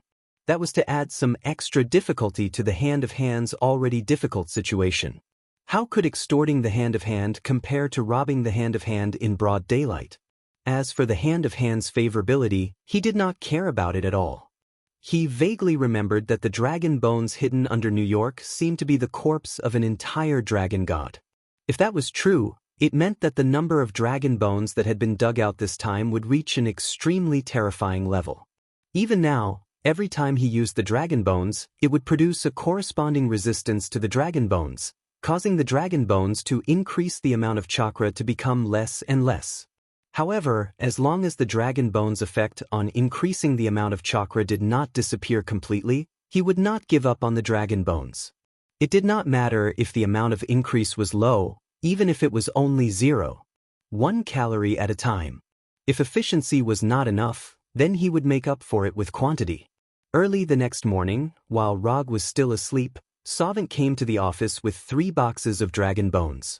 It was not until past noon that Rog returned to the office and saw Sovint, who had been waiting in the office all morning. Although Sovint had not said anything, the purpose of his visit could be guessed just by looking at the 3 suitcases that were exactly the same as the last time. "Come in and talk." No matter what, Sovint was still his previous client, so Rog did not chase him away directly. Instead, he led him into his office. "Mr. Rog, we were very satisfied with the previous commission, so we want to commission you again. These 3 boxes of dragon bones are the deposit for this commission." The Hand of Hand did not have many dragon bones left, so these 3 boxes of dragon bones were considered a great show of sincerity to them. "Since you're so generous this time, the commission must not be simple. Tell me, what do you want to commission this time?" After reading the reports of the Kingpin Research Institute, Rog knew very well what kind of situation Hand was facing now, so he was not surprised that Hand spent a lot of money to hire foreign aid. "Since everyone is so familiar with each other, I'll be frank. The reason why dragon bones are called dragon bones is because they are the bones of a divine dragon. After our investigation, we found that the bones of an entire dragon were buried under New York. We want to excavate the skeleton of this divine dragon, but during the excavation process, it may attract the attention of some forces. Therefore, we hope that Mr. Rog can help us stop one of the forces. If you are willing to accept this commission, we are willing to give you 1/3 of the dragon bones as your reward." Taking 1/3 of the dragon's bones as a reward was not a decision made by the 5 fingers on the Hand of the Hand, but by Sovint himself.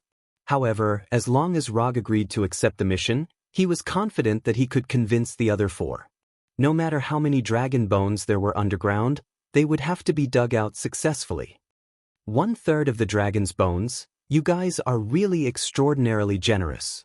But I'm sorry, I can't accept this kind of risky reward. This reward is really tempting, but Rog doesn't think that Hand has the ability to pay this reward. Because he is very sure that Hand can't get the dragon's bones this time. Even if Hand successfully opens the seal, they can't take the dragon bones away smoothly. "I know that this reward is indeed uncertain, but as long as you are willing to help, the success rate is still very high." Sovint tried to persuade Rog, but he never thought that Rog, who was sitting in front of him, was the one who wanted to rob the dragon bones. "I'm sorry, I still can't accept your commission. unless you can come up with the equivalent of 1/3 of the dragon bones now.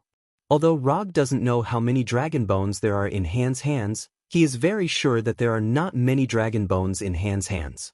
If they still have so many dragon bones, they don't need to think about the dragon bones underground at this time. If that's the case, then I can only say that this is a pity. After speaking, Sovint stood up and planned to leave the office with the 3 boxes of dragon bones. Wait a minute. Sovint, who was about to pick up the 3 boxes of dragon bones, heard Rog's words and was suddenly happy, thinking that Rog changed his mind. But then, he heard something that he couldn't believe. You can leave, but you must leave these 3 boxes of dragon bones. After hearing Rog's words, Sovint was stunned. What the hell, what kind of development is this? Before he could figure out what was going on, Rog said again, consulting fee, 3 boxes of dragon bones. Although it was no different from daylight robbery, he still needed to have an excuse. Are you planning to daylight robbery? Sovint's expression became extremely serious. As an old monster who has lived for hundreds of years, how could he not understand the real meaning of Rog's words? Yes, I'm going to daylight robbery. Why, do you have a problem with that? Anyway, he was about to have a bad relationship with Han, so Rog didn't mind bringing forward the time a little. Good, very good. Han will remember this. Looking at the casual look on Rog's face, Sovint quickly made a decision and immediately gave up the 3 boxes of dragon bones, and then left without looking back. Rog was not surprised by Sovint's decisiveness. In this completely disadvantaged situation, even if Sovint didn't want to, there was nothing he could do. Verbal or physical resistance wouldn't change the outcome. In that case, it is better to give up immediately. Although this behavior seems to be cowardly, it is the most reasonable way at present with the least loss. If he doesn't do this, maybe there will be more than 3 boxes of dragon bones left. After Sovint left, Rog returned home with the 3 boxes of dragon bones, and then threw the 3 boxes of dragon bones, and the dragon bones brought back from the research institute last night, all into the biological tissue energy purification separator number 2 made by Orochimaru. After drinking all the purified green liquid, Kuroto's chakra volume increased once again. Chakra capacity, 12 calories. Nearly 4 suitcases of dragon bones only increased the capacity of chakra by 2 calories. The efficiency of dragon bones to increase chakra capacity was further reduced. However, Rog didn't take this to heart. If he guessed correctly, the dragon bones underground in New York can fill at least thousands of suitcases of the same model. After Rog snatched the 3 boxes of dragon bones, Sovint did not hesitate and returned directly to the secret base where they had a meeting last night and told the other 4 people the news.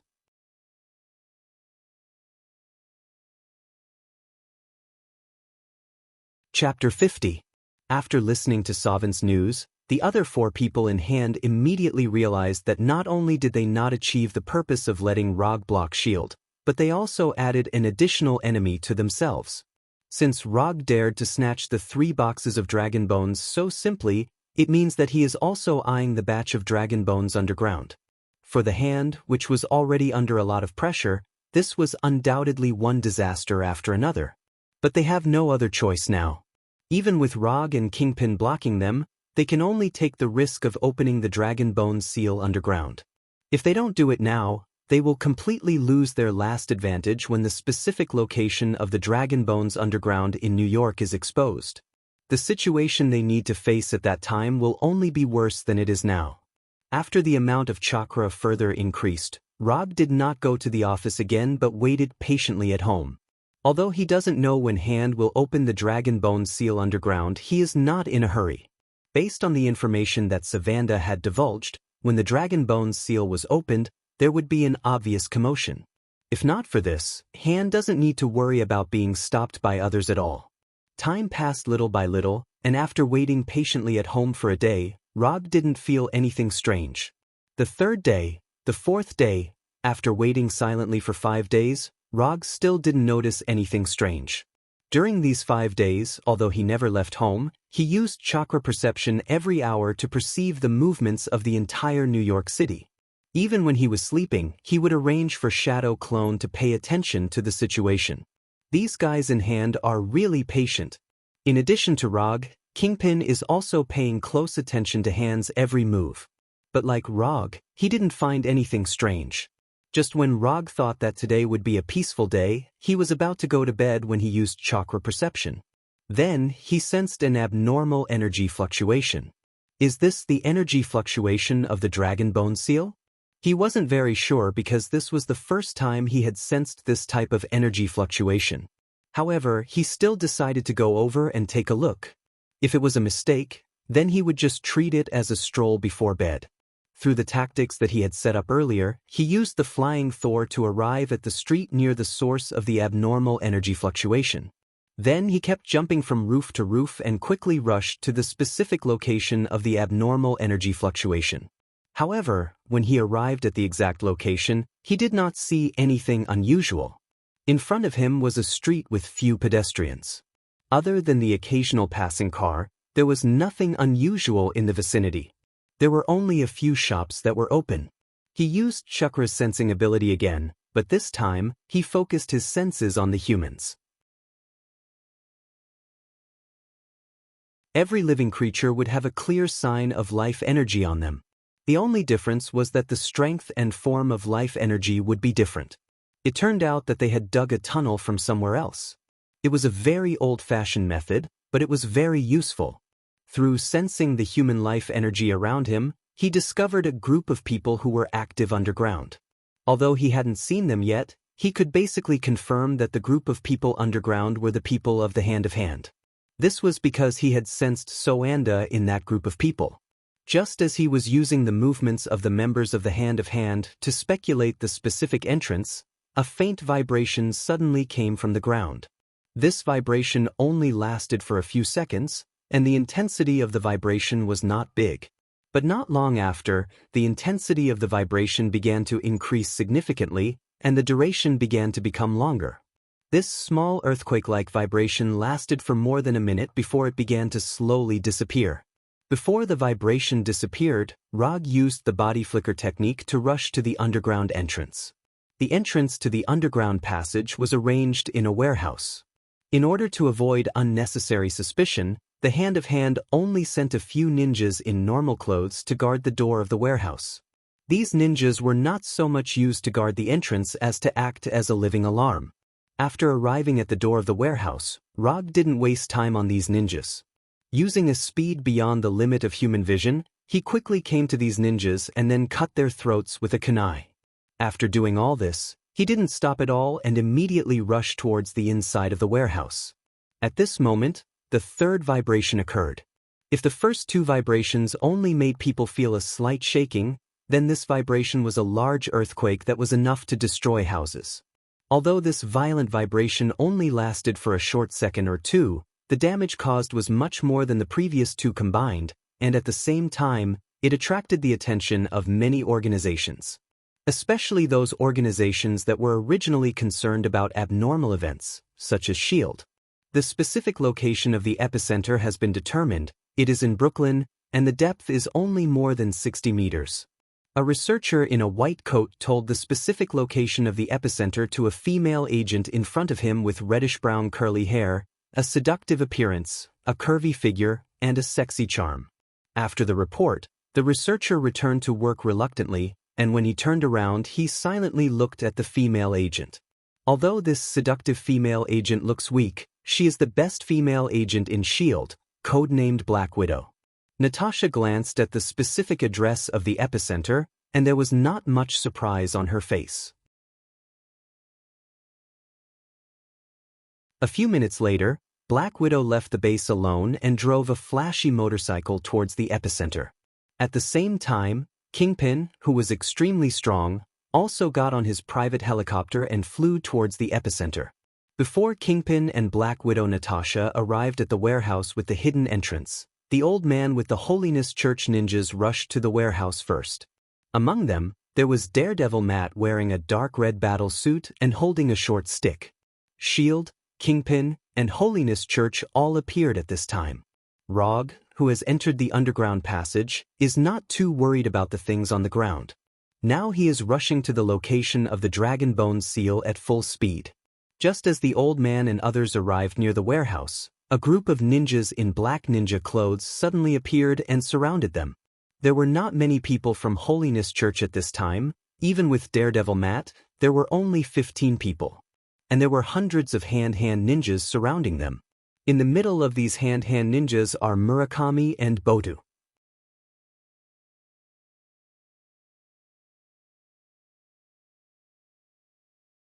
Chapter 51. Murakami and Botu brought people to ambush near the warehouse early in the morning, waiting for the arrival of Holiness Church and others. They witnessed the scene of Rog killing the hand-of-hand ninjas in the warehouse, but they didn't stop Rog. Their task was only to stop the people of Holiness Church. As for Rog, that was the task of others. While perceiving the entrance of the warehouse, Rog also perceived the existence of Murakami, but he didn't take them seriously. As long as they don't come out to stop him, Rog doesn't bother to pay attention to them. When the hand-of-hand ninjas appeared, the people of Holiness Church didn't say a word and directly took out their weapons and attacked the ninjas of Holiness Church, not caring about their numerical disadvantage. The number of ninjas of Holiness Church has always been less than that of hand-hand ninjas, but their individual strength is far stronger than that of hand-of-hand ninjas. Even an ordinary member of Holiness Church has the strength to fight against more than a dozen hand-of-hand ninjas at the same time. As for the staff elder, he can fight against dozens of hand ninjas at the same time.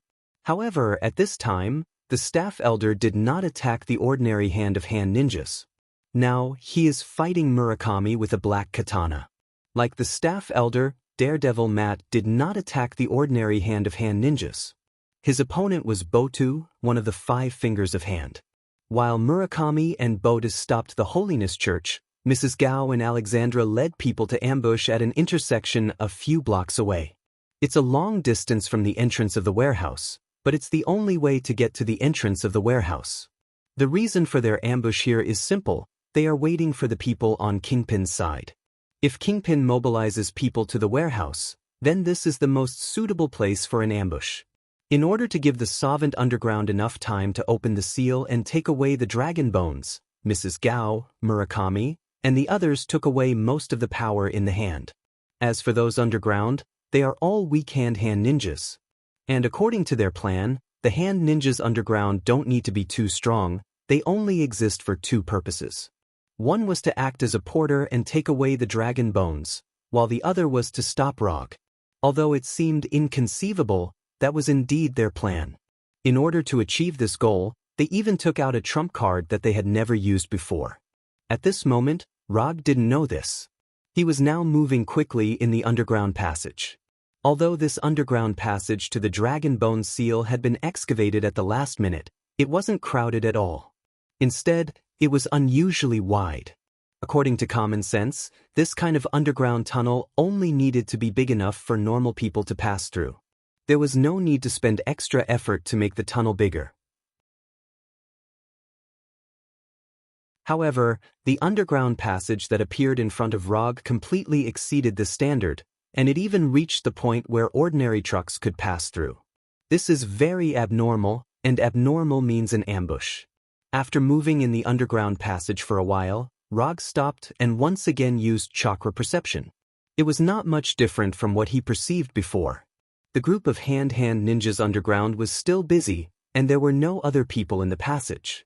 The only difference was that the hand ninjas on the ground were fighting with the Holiness Church. Just as he was about to move forward, the seal of the dragon bone vibrated again.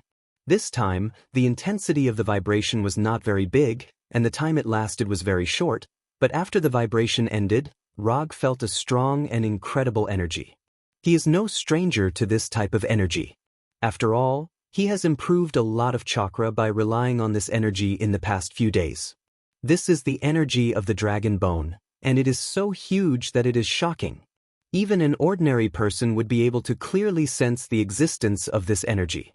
With the dragon bone as the center, everyone within a few kilometers of it can feel the existence of this energy. Along with this energy, there is also a vast and ancient aura that originated from the ancient times. It is just a dead Shenron, and a Shenron that has been dead for God knows how many years, but its bones can emit such an amazing aura. If it is a living Shenron, then Rog felt that it is necessary for him to go to Kunlun in the future. At this time, the people of the Holiness Church who were fighting on the ground also felt the huge energy and amazing aura emitted by the dragon bone. For a while, the two sides involuntarily stopped attacking. Feeling this unusually huge energy of the dragon bone, the old man showed a look of great desire. He stood straight in place and nervously took a few deep breaths, as if he could absorb the energy of the dragon bone into his body by doing so. While the old man was nervously taking deep breaths, his opponent Murakami did not waste the opportunity and attacked him like lightning. The black samurai sword in his hand was like a viper catching its prey, directly attacking the old man's throat. Seeing that Murakami's black samurai sword was about to hit the old man's throat, the old man, who had been motionless, finally moved. No one knew how the old man did it. They only saw that Murakami was hit hard in the chest by the long stick in the old man's hand. Murakami was sent flying like a volleyball for nearly 10 meters. "Those who stand in my way, die." After sending Murakami flying, the old man with the staff muttered to himself. Although his voice was not loud, everyone present could feel the amazing killing intent he exuded. Daredevil Matt was a few meters away from the old man at this time. After hearing the old man's words, for the first time, he felt that he didn't know his master at all. At this time, the old man obviously didn't care about other people's opinions. After speaking, he took the long stick and walked forward unhurriedly. Hand ninjas were obviously not frightened by the old man's killing intent. After seeing the old man walking towards Murakami, these ninjas did not hesitate and immediately attacked the old man. Faced with the attack of these hand ninjas, the old man once again showed his super strength as a fighting master. An ordinary-looking long stick in the old man's hand was like a magic weapon, showing a terrifying lethality. It took only 2 or 3 seconds for the hand ninjas who attacked the old man to turn into corpses lying on the ground. The old man on the ground showed his power, while Rog in the underground passage looked at the hand ninjas with a puzzled look. These hand ninjas gathered at the exit of the passage for some reason. On their bodies, Rog felt the strange dark aura that he once felt on Kuroto. 77 hand ninjas stopped in front of him. On their bodies, Rog did not see any weapons.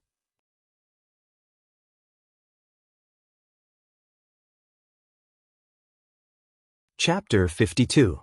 You want to stop me with these people? Aren't you looking down on me too much?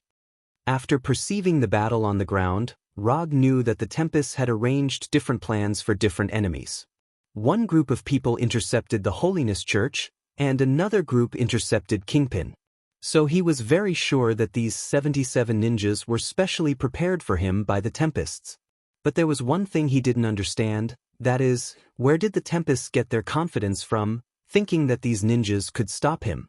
So far, the number of ninjas who have died in his hands has exceeded 200. And the comprehensive strength of those ninjas is stronger than the ninjas in front of him. Although he didn't know what the Tempests were thinking for the time being, he didn't intend to get entangled in this issue. Ketum, Grand Fire Annihilation. Without any hesitation, Rog decisively used ninjutsu.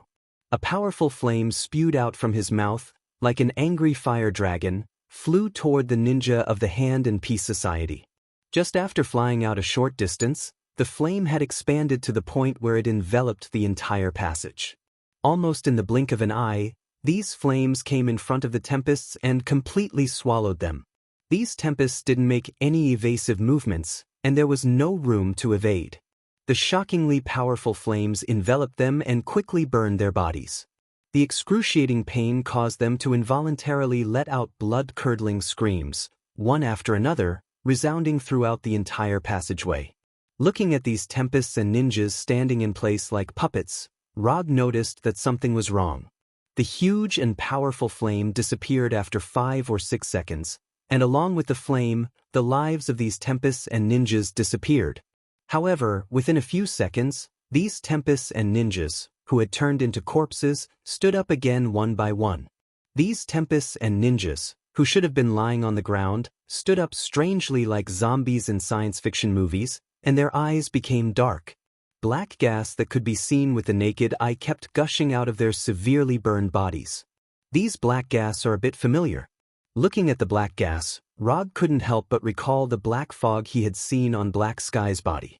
However, the black gas coming out of these hand-hand ninjas is much thinner than Kuroku's black fog, and it doesn't look as strange as the black fog.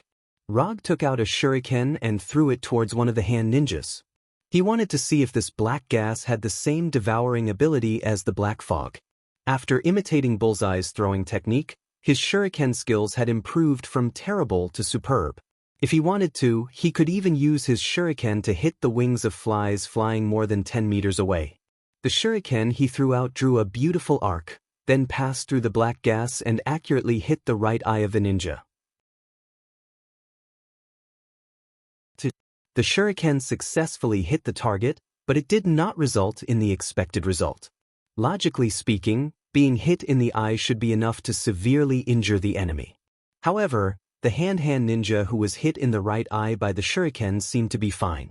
Not only was there no change, but he even ignored the shuriken in his eye and let the shuriken stay in his eye.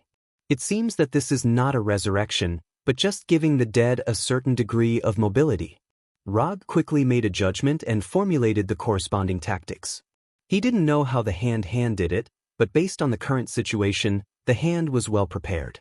The 77 ninjas were sacrificed in exchange for time without his intervention. The hand didn't expect the 77 ninjas to be able to defeat Rog. What they wanted was to stall Rog. After Kuroku's death, the hand knew very well that it was impossible for them to stop Rog with conventional combat power. In that case, they might as well use some unconventional methods. The reason why Kuroku was so powerful was that he was a vessel for the beast possession, so he could exert strength far beyond ordinary people.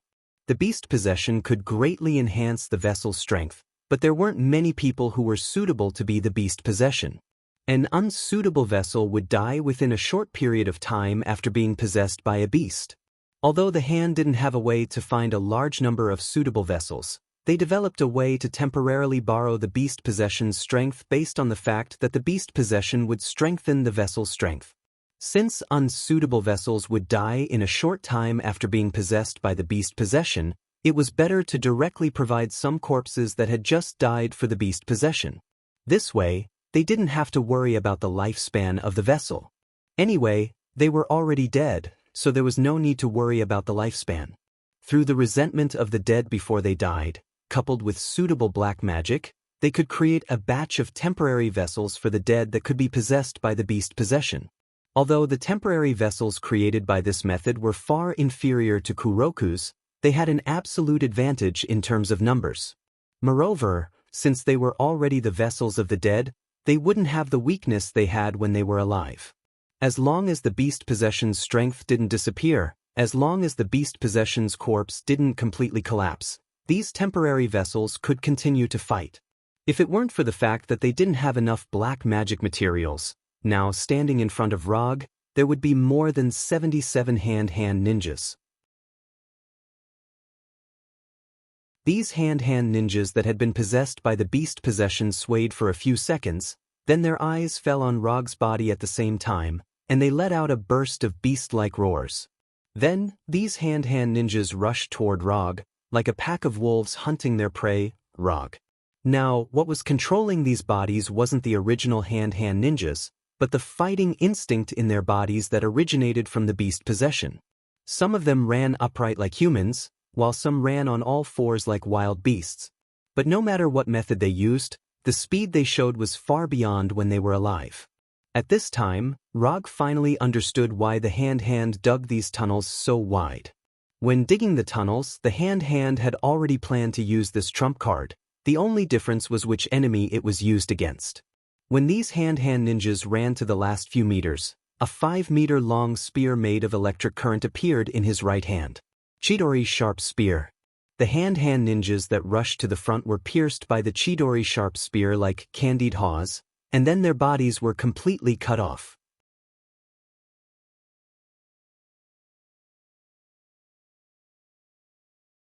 Chapter 53. After instantly dealing with the first few hand ninjas, Rog's right hand waved to the right, and Chidori Igai once again cut off the bodies of several hand ninjas. Although these hand-hand ninjas got stronger because of the beast's possession, their bodies were not strengthened to the same level as Kuroku. Even shuriken could successfully cause damage to them, not to mention the more powerful Chidori Aigai. After cutting off the bodies of several hand-hand ninjas on the right, finally someone rushed to the front of Rog and rushed towards him like a beast. Rog did not dodge, but ended the Chidori Aigai in his right hand, and then cast another lightning release ninjutsu. Chidori Flow. A visible light blue electric current appeared in an instant, and then hit the hand-hand ninjas who rushed towards him. Although the paralysis effect of Chidori Flow will not appear on these ninjas, but the specific attack power of the electric current itself is enough to repel them. These ninjas who rushed towards Rog, like a ball, flew out upside down, and heavily hit the ninjas behind them, making the whole scene suddenly become very chaotic. After dealing with these close ninjas, Chidori Aigai once again appeared in Rog's right hand. After getting rid of a few more people, these hand-hand ninjas who have lost their mind finally made a new move. They no longer swarmed towards Rog, but began to try to attack Rog from different angles. Are you bullying me because I'm alone? The plan of these hand-hand ninjas can be seen at a glance. They want to bully Rog because he is alone. Attacking from different directions at the same time, so that Rog can't take care of all directions of defense, and thus create a defensive loophole that can be exploited. It has to be said that with the current IQ level of these ninjas, being able to think of this tactic is a very good progress. But they obviously underestimated Rog in front of them. After perceiving the thoughts of these ninjas, Rog did not let them down, and cast the Shadow Clone Jutsu. Bang! 4 identical ninjas appeared on the left and right sides of the original body. This sudden change instantly broke the fantasy of these hand-hand ninjas. Isn't it a pleasant surprise? After these 4 shadow doppelgangers appeared, they also used Chidori Sharp Spear like the main body. Although these hand-hand ninjas are much stronger than when they were alive, even surpassing the average level of the Holiness Church ninjas. But in front of Rog, they were still too weak. They were so weak that a single attack could kill a few of them. If the 5 fingers on the hand knew about this, they would never have used this trump card on Rog. The old man with the staff dared to cause trouble for the hand-of-hand with more than 10 Holiness Church ninjas, while Rog was facing 77 opponents stronger than the Holiness Church ninjas. In Hand-Hand's opinion, this was already an extremely high level of treatment. But reality proved that this was far from enough. Under the simultaneous attack of 5 Rog, these hand-hand ninjas didn't last long. They were cleaned up and scattered in various places of the passage. Although these hand-hand ninjas who were cut off still had the ability to move, they couldn't stand up at all without a complete body. They could only helplessly flop on the ground like fish out of water. Rog ignored these hand-hand ninjas who could still move and walked directly past them towards the final location of the seal. At the same time as Rog ended the battle on the ground also came to an end. Not only did the old man with the staff defeat Murakami and Boto, one of the 5 fingers of the hand, he also took the lives of dozens of hand ninjas. Under the leadership of the old man with the staff, the other Holiness Church ninjas also broke out with amazing combat power, repelling or killing all the hand-hand ninjas in front of them. Murakami and Boto retreated with the few remaining hand-hand ninjas, while the old man with the staff and others entered the underground passage and rushed towards the location of the Dragon Bone Seal. While the old man with the staff and Murakami and others were fighting, Mrs. Gao and others, who were lying in ambush on the other side, finally waited for Kingpin's men. Because Kingpin himself was not there, and it was a sneak attack, Mrs. Gao and others quickly took the advantage and quickly killed Kingpin's men. Unlike the Holiness Church, Kingpin's men were not ninjas, they were holding firearms in their hands. But even so, in front of the hand-hand ninjas with cold weapons, these guys still couldn't take any advantage.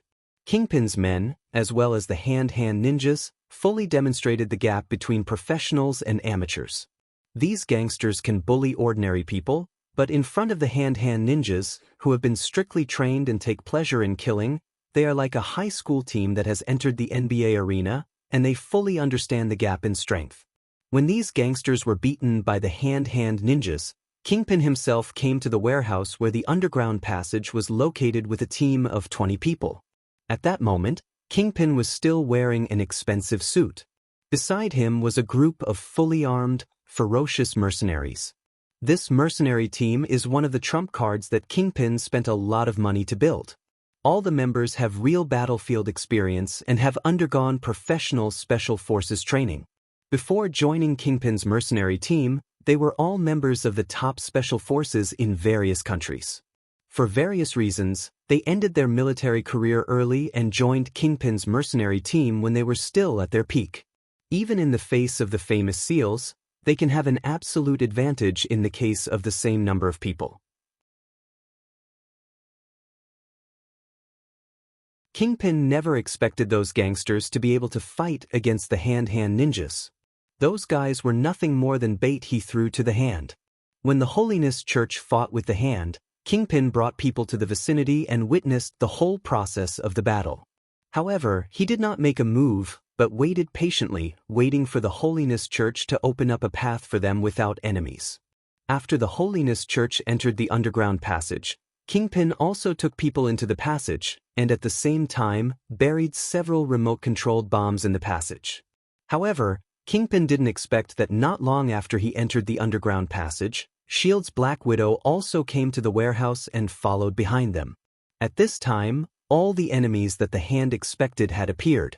The only difference is that the current situation is very different from what they planned. Sovereign had just packed the first batch of dragon bones taken out of the seal when he heard a familiar voice, but he definitely didn't want to hear it. Just pack the dragon bones and put them here, you don't have to worry about the rest.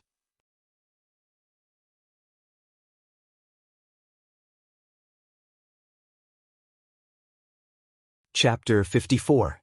If there is any voice in the world that Sovereign doesn't want to hear now, then the first one is definitely Rog's voice. Sovereign doesn't know if he did something wrong in his previous life, but he found that his luck has been getting worse and worse since he met Rog. The first time he knew about the existence of Rog, more than 100 of his men died. The first time he saw Rog, his strongest man, Kuroku, died, and Erika was sent out. Although the first commission was successful, the price was temporarily increased, and he paid an extra box of dragon bones. Then he came to commission again, and he was robbed of 3 boxes of dragon bones. In order to prevent him from interfering with this plan, he even used his secret card, but he still appeared. Trying his best to calm himself down, Suwang turned to Log and tried his best to control his tone as he quietly said, "We were the ones who discovered this place, and we were the ones who opened the seal. If you want to take a portion of the dragon bones, I can agree. But you can't ask for it all at once, even if you are strong, you can't be so unreasonable." If it weren't for the fact that he can't beat Rog, Sovereign wouldn't even want to say a word, let alone talk in such a tone. First of all, let me correct you, I don't need your permission to take away the dragon bones. Secondly, I'm being unreasonable, so what? Finally, I'll give you a warm reminder. Without the dragon bones, you will die later, but if you dare to stop me, you will die now. Rog ignored Sovereign's anger and said casually, regardless of whether Sovereign is willing or not, and regardless of what the Holiness Church and Kingpin can do, he will not hand over a single piece of dragon bones here. At this time, the hand-hand ninjas who were digging and transporting the dragon bones also noticed the existence of Rog and looked over. As long as Sovereign gives the order, they will attack immediately. After listening to Rog's 3 sentences, Sovereign's anger reached its peak. Even so, he forcefully restrained himself from making a move. Rog's last sentence is right. Without these dragon bones, at most, he won't be able to continue to extend his life in the future. But if he really fights, he doesn't need to think about the future, he will die here today. Although he has lived for hundreds of years, he still cherishes his life very much. If it weren't for this, they wouldn't have risked betraying Kunlun. Is there really no discussion at all? What do you think? If he wasn't the only one present, but all 5 of the hand's fingers were here, Sword might have tried to resist. But in this case, he doesn't even have the capital to resist. But I admit defeat. After saying that, Suwanda turned around and left. At the same time, he signaled the ninjas to put down the dragon bones in their hands. You can go, but they have to stay. After packing the dragon bones, they can leave. The dragon bones haven't been completely mined yet, and Rog doesn't want to dig it himself. You stay and continue to dig until you finish digging, Sounder said while suppressing his anger. Then he left alone. As for where he went and where he left from, Rog wasn't interested at all. The ninjas who were left behind watched Sovant leave, and then continued their task. It has to be said that the Hand of Hand has done a good job in training his subordinates. This is what it means to be a subordinate. They do what they say, and they don't say a word of nonsense. If their subordinates have the obedience of the Hand of Hand ninjas, those capitalists will wake up laughing in their sleep. With the efforts of the Hand of Hand ninjas, more and more dragon bones were excavated, and soon they piled up into a small hill. Looking at these dragon bones, Rog seems to see the picture of his chakra increasing. However, this beautiful imagination of his was quickly interrupted by someone. All the dragon bones here belong to the Holiness Church. Although the old man can't see, he can clearly feel the energy emitted by the dragon bones, the energy that makes him want to fight. After seeing the arrival of the Holiness Church, the Hand of Hand ninjas suddenly pulled out their weapons and were ready to fight at any time. Don't stop, keep digging, Rog said in a dissatisfied tone.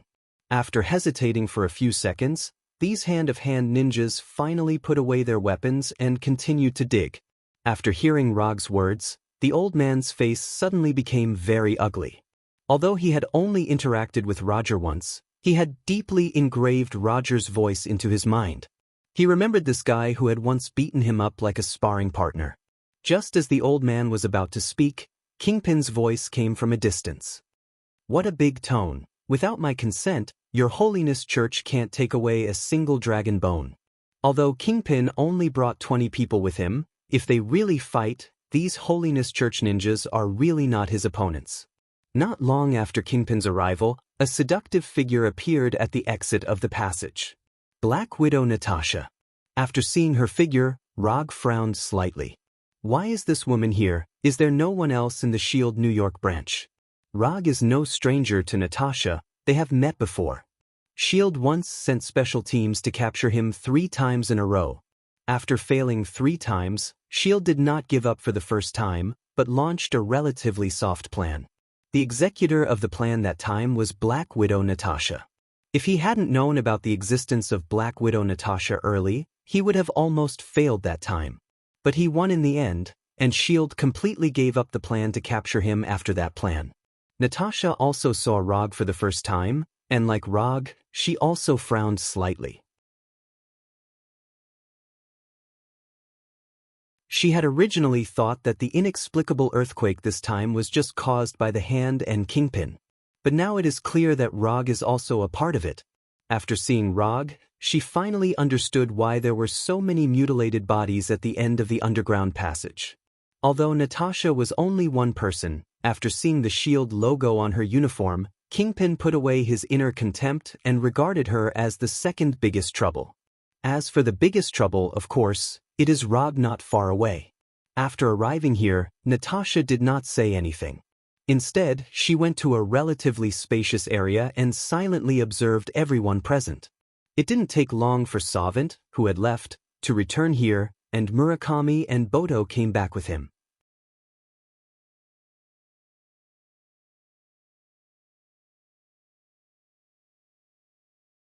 Chapter 55. In addition to Sovant, Murakami, and Boto, there were nearly 50 hand-of-hand ninjas who came back with them. And the passage they used to come back was not the one that Rog and the others entered, but the passage on the other side of the underground space. After returning to the underground space where the dragon bones were sealed, Sovant didn't fear Rog as before, but looked at him with a provocative look. Not long after Sovant and the others came here, the other 2 fingers of the hand, Mrs. Gao and Alexandra, also rushed over with more than 100 hand-of-hand ninjas. At this point, all 5 fingers of the hand-of-hand appeared. In addition to the hand-of-hand ninjas who originally stayed here to dig the dragon bones, Holiness Church, Kingpin, and others, there were nearly 400 people gathered in this underground space that was almost the size of 2 football fields. Of course, most of them were people of the hand-of-hand. There were almost 350 hand-of-hand. For this dragon bones, the hand almost came out.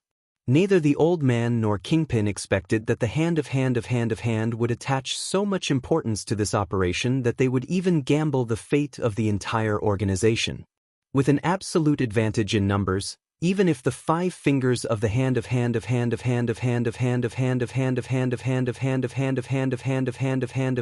Holiness Church and Kingpin at the same time. As for Rog, the 5 fingers of the hand decided to take action personally. Sovint knew very well that with his own strength, it was absolutely impossible to fight against Rog. So in the face of Rog's coercion, he could only choose to endure again and again. But now, he will no longer have any patience. Since we are not your opponent one-on-one, then the 5 of us will fight together. The reason why Sovint and others were able to escape smoothly from Kunlun's pursuit was not because they were familiar with everything about Kunlun, but because the 5 of them were extremely good at fighting together. When the 5 of them fought together, the chi in their bodies would form a mystical connection, allowing their strength to increase tremendously, allowing them to erupt with unimaginably shocking battle prowess. If it weren't for this magical method, they would have died in the pursuit of Kunlun hundreds of years ago, and the hand wouldn't have appeared in this world. For a long time, the outside world had thought that Hei Kong was the pinnacle of the hand. However, only Sovint and the others knew that when the 5 of them were together, they were the real peak power of the hand. Under the signal of Sovint and the others, the more than 350 hand ninjas immediately attacked the Holiness Church and Kingpin. Even the Black Widow Natasha, who was alone, was besieged by more than a dozen hand ninjas. Gunshots, shouts, and the clashing sounds of swords and sabers rang out incessantly, causing the originally quiet underground space to become incomparably noisy. At this time, Rog was still standing in the same place, as if he didn't see anything. He didn't even pay attention to Sovint and the others who were approaching him. Why do you have to do these useless things? Why do you have these unrealistic fantasies? Can't you recognize your own strength? Rog lowered his head and said silently to himself. Then he took a deep breath and calmed down his somewhat irritated mood. When he raised his head again, his eyes turned into 3 Tomo Sharingan, and an aura as cold as death emerged from his body. Since you want to die, then I will satisfy your wish. As soon as his voice fell, 32 shadow clones, identical to him, appeared out of thin air beside him. He usually only creates 4 shadow clones, because the cooperation of 4 shadow clones is enough to win a battle. The limit of his shadow clones has never been 4. The appearance of 32 shadow clones immediately attracted a lot of attention, and the sound of fighting in the surrounding area also dropped a lot in an instant. Under their watchful eyes, these 32 shadow clones ran in different directions. In the process of running, these shadow clones didn't attack anyone, as if they were really just passing by. When the 32 shadow clones arrived at different locations in the underground space, Rog took out 2 Thor kunai and held them in his hands, one in front and one in reverse. Kill all of you in 10 seconds. Rog's voice wasn't loud, but everyone present clearly heard his words. Kill nearly 400 people in 10 seconds, although this sentence came from his mouth, but most of the people present didn't think he could do it. The people who appeared here now weren't street thugs or hooligans. Everyone present had extremely rich combat experience, and they all had the strength to easily kill ordinary people. Not to mention killing nearly 400 people in 10 seconds, even if there were 400 chickens, it would be impossible to kill them all in 10 seconds. Although most people thought that Rog was talking nonsense, Black Widow Natasha didn't think so. If he really said so, it meant that he could do it. So after hearing Rog's words, Natasha didn't hesitate and immediately ran in the direction of the underground passage. Natasha didn't run far before Rog started his own timer. As soon as his voice fell, his figure disappeared. At the same time, dozens of people in different positions had their throats slit. Bright red blood burst out from their wounds, rendering a sad and cruel scene. 2. 3. Every second, Rog's voice would ring out from a different location. Every time the voice sounded, dozens of people's throats or hearts would be pierced. In just 3 seconds, the number of deaths had exceeded 100 people. Since you don't believe me, I'll use facts to prove it to you. 3 seconds, more than 100 corpses. Those who doubted Rog before not only didn't have any doubts now, but also ran in the direction of the underground passage. If they don't run now, they really won't have a chance to run. That madman will really kill everyone here in 10 seconds. The enemies who were still fighting fiercely at this time became brothers in distress. When these people ran to the underground passage, Rog didn't stop his killing. 4, 5, 6, 7. Another 4 seconds passed, and more than 100 people died in the hands of Rog. Until now, they didn't know how Rog did it. Killing dozens of people in a second, and all of them were killed with kunai. Even if he could teleport, it would be too late. 9. Another 2 seconds passed. At this time, there were only 10 people left in the underground space, except for Rog himself. Black Widow Natasha, Kingpin and his 2 mercenaries, the Old Man, Daredevil Matt, the Unknown Ninja of Holiness Church, Murakami of Hand, Alexandra, and Savant.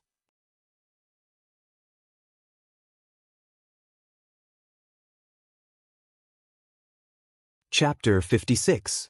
Nearly 400 people, after 9 seconds, only 10 people were left. This kind of efficient and terrifying killing efficiency shocked the rest of the people. It was only now that they finally understood why Logue had made such a solemn vow. In 10 seconds, kill all of you. This is not an unrealistic fantasy, this is just a notice. Natasha, who was the first to retreat, has already entered the underground passage at this time. And Kingpin, the Old Man, and the others are only a short distance away from the underground passage. But none of them knows whether they can enter the passage alive at the last moment. Unlike the Old Man and the others who desperately went to the underground passage, Savant and Murakami did not show any signs of retreat, but silently stayed in the same place, looking at the scene in front of them in disbelief. And it's over. Even if they can leave here alive, the hand can't avoid the fate of destruction. For this operation, they have mobilized almost all the manpower they can mobilize. All the ninjas in the organization are dead, and only 3 of the 5 fingers are left. Under such circumstances, even if they manage to escape alive, they would only be delaying their deaths by a little. If they knew the ending would be like this, they wouldn't have thought about the dragon bone here in the first place.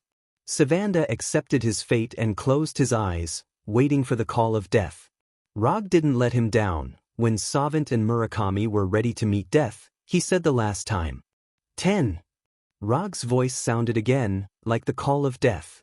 The moment he heard Rog's voice, Savant felt a cold feeling across his throat. Murakami and Alexandra felt the same way. Even the Old Man and the others who were only a little distance away from the underground passage suffered a similar experience. However, what greeted them was not the feeling of a kunai across their neck, but the pain of a piercing heart. In the end, only 3 people entered the underground passage alive. As Natasha was the first to react, she was the first to enter the passage. Daredevil Matt was a step slower, but with his strong perception and good speed, he also stepped into the underground passage at the last moment. The last one to enter the underground tunnel was Jean Ben. The chance to enter the passage alive originally belonged to one of Kingpin's mercenaries. But at the last moment, Kingpin used this lucky mercenary as his shield and used the mercenary's life in exchange for a chance to leave alive. After Natasha and the other 2 entered the underground tunnel, Rog stopped his slaughter and put away the Thor kunai that was covered in blood. In order to finish off nearly 400 enemies in 10 seconds, he used a tactic that he had long prepared but had never used in battle. Flying Thor Killing Array. 32 shadow clones meant 32 Thor coordinates. When the original body uses the Flying Thor coordinates on the shadow clone to teleport and kill, the shadow clone also uses the same method to teleport and attack. Every second, it is equivalent to 33 Rog attacking at the same time. The mutual transfer between the original body and the 32 shadow clones also provides more possibilities for subsequent transfer and teleportation, and finally creates this terrifying killing efficiency. Now, in the huge underground space, only Rog and his shadow clone were still standing.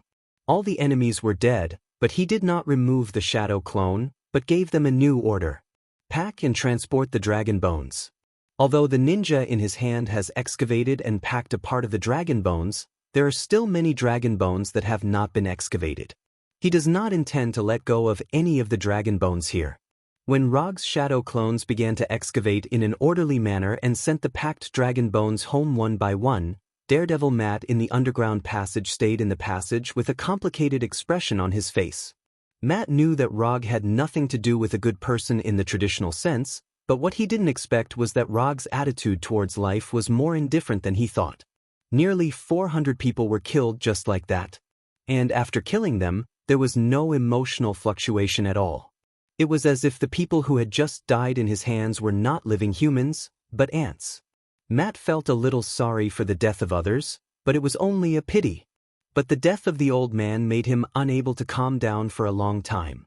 Although he didn't agree with some of the old man's practices, in any case, the old man was his master, the one who taught him how to fight. His master was killed just like that. As an apprentice, it would be abnormal if he didn't have any reaction at all. Matt, who was in a complicated mood, finally left the underground passage. As for whether he will take revenge on Rog in the future, only he knows.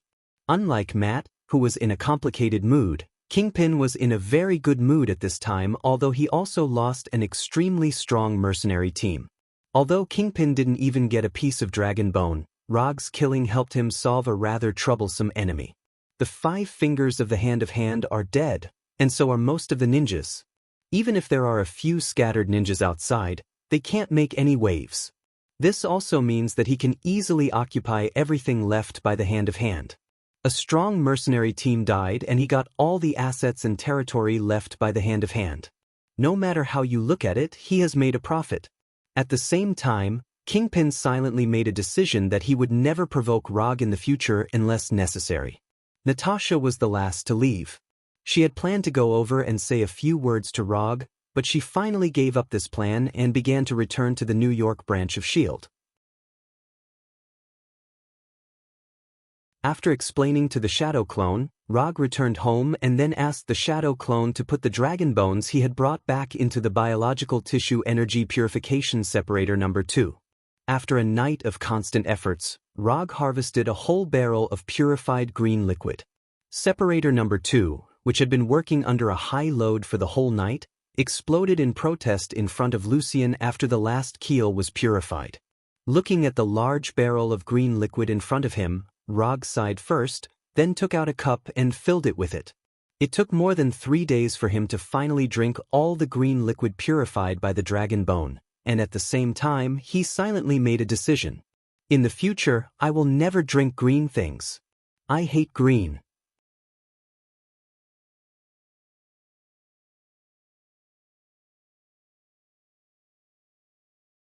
Chapter 57. After drinking all the green liquid purified from the underground dragon bones, Rog could clearly feel the increase in his chakra capacity. Although the increase was getting smaller and smaller, under the increase of a large amount of green liquid, his chakra capacity was still improved qualitatively. In order to confirm how much his chakra capacity had reached, he opened his attribute panel.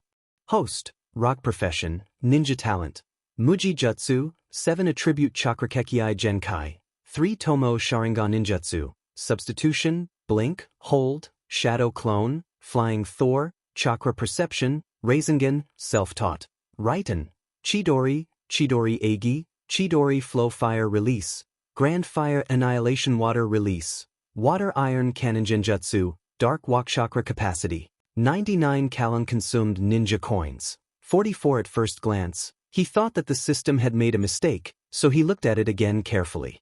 Chakra capacity, 99 calories.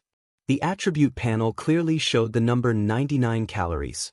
Rog clearly remembered that the last time he looked at it, chakra capacity was only 12 calories. However, after drinking a whole barrel of green liquid purified from the dragon bones, his chakra capacity directly soared from 12 calories to 99 calories. Looking at this terrifying increase, several crazy ideas suddenly popped up in his mind. Go to Kunlun. I must find a way to go to Kunlun. If there are 2 or 3 complete dragon bones, then the chakra in his body may directly become chakra. Chakra, this is just a joke. But as long as you think about it, it still makes you excited. To some extent, chakra is directly equivalent to strength. After all, the ninja who can get anything by clapping his hands did this. Thinking of this, he became even more excited. After calming down, he came to the office with the Flying Thunder God, intending to see if there are any worthy commissions recently. Although the matter in his hand had come to an end, he did not intend to rest for a while. After obtaining so much chakra, his desire for a certain ninjutsu has also increased.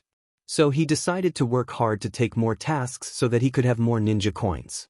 Although he was eager to accept more commissions, he couldn't help but frown after reading the commission documents organized by Erica.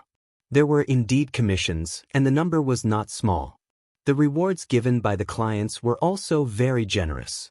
But the content of the commission, weren't there any normal people who had come to commission him recently? He had seen a lot of strange commissions before, but today's commission really refreshed his knowledge.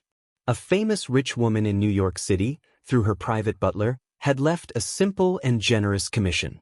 Rog vaguely remembered that this rich woman didn't seem very old. Last year, when this rich woman's husband passed away, there was an interesting headline in the newspaper saying that this was the third time this rich woman, who was less than 40 years old, had attended her husband's funeral.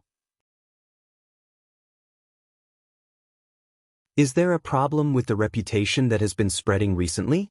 Why would such a request appear? This was simply an insult to a young and strong man like him.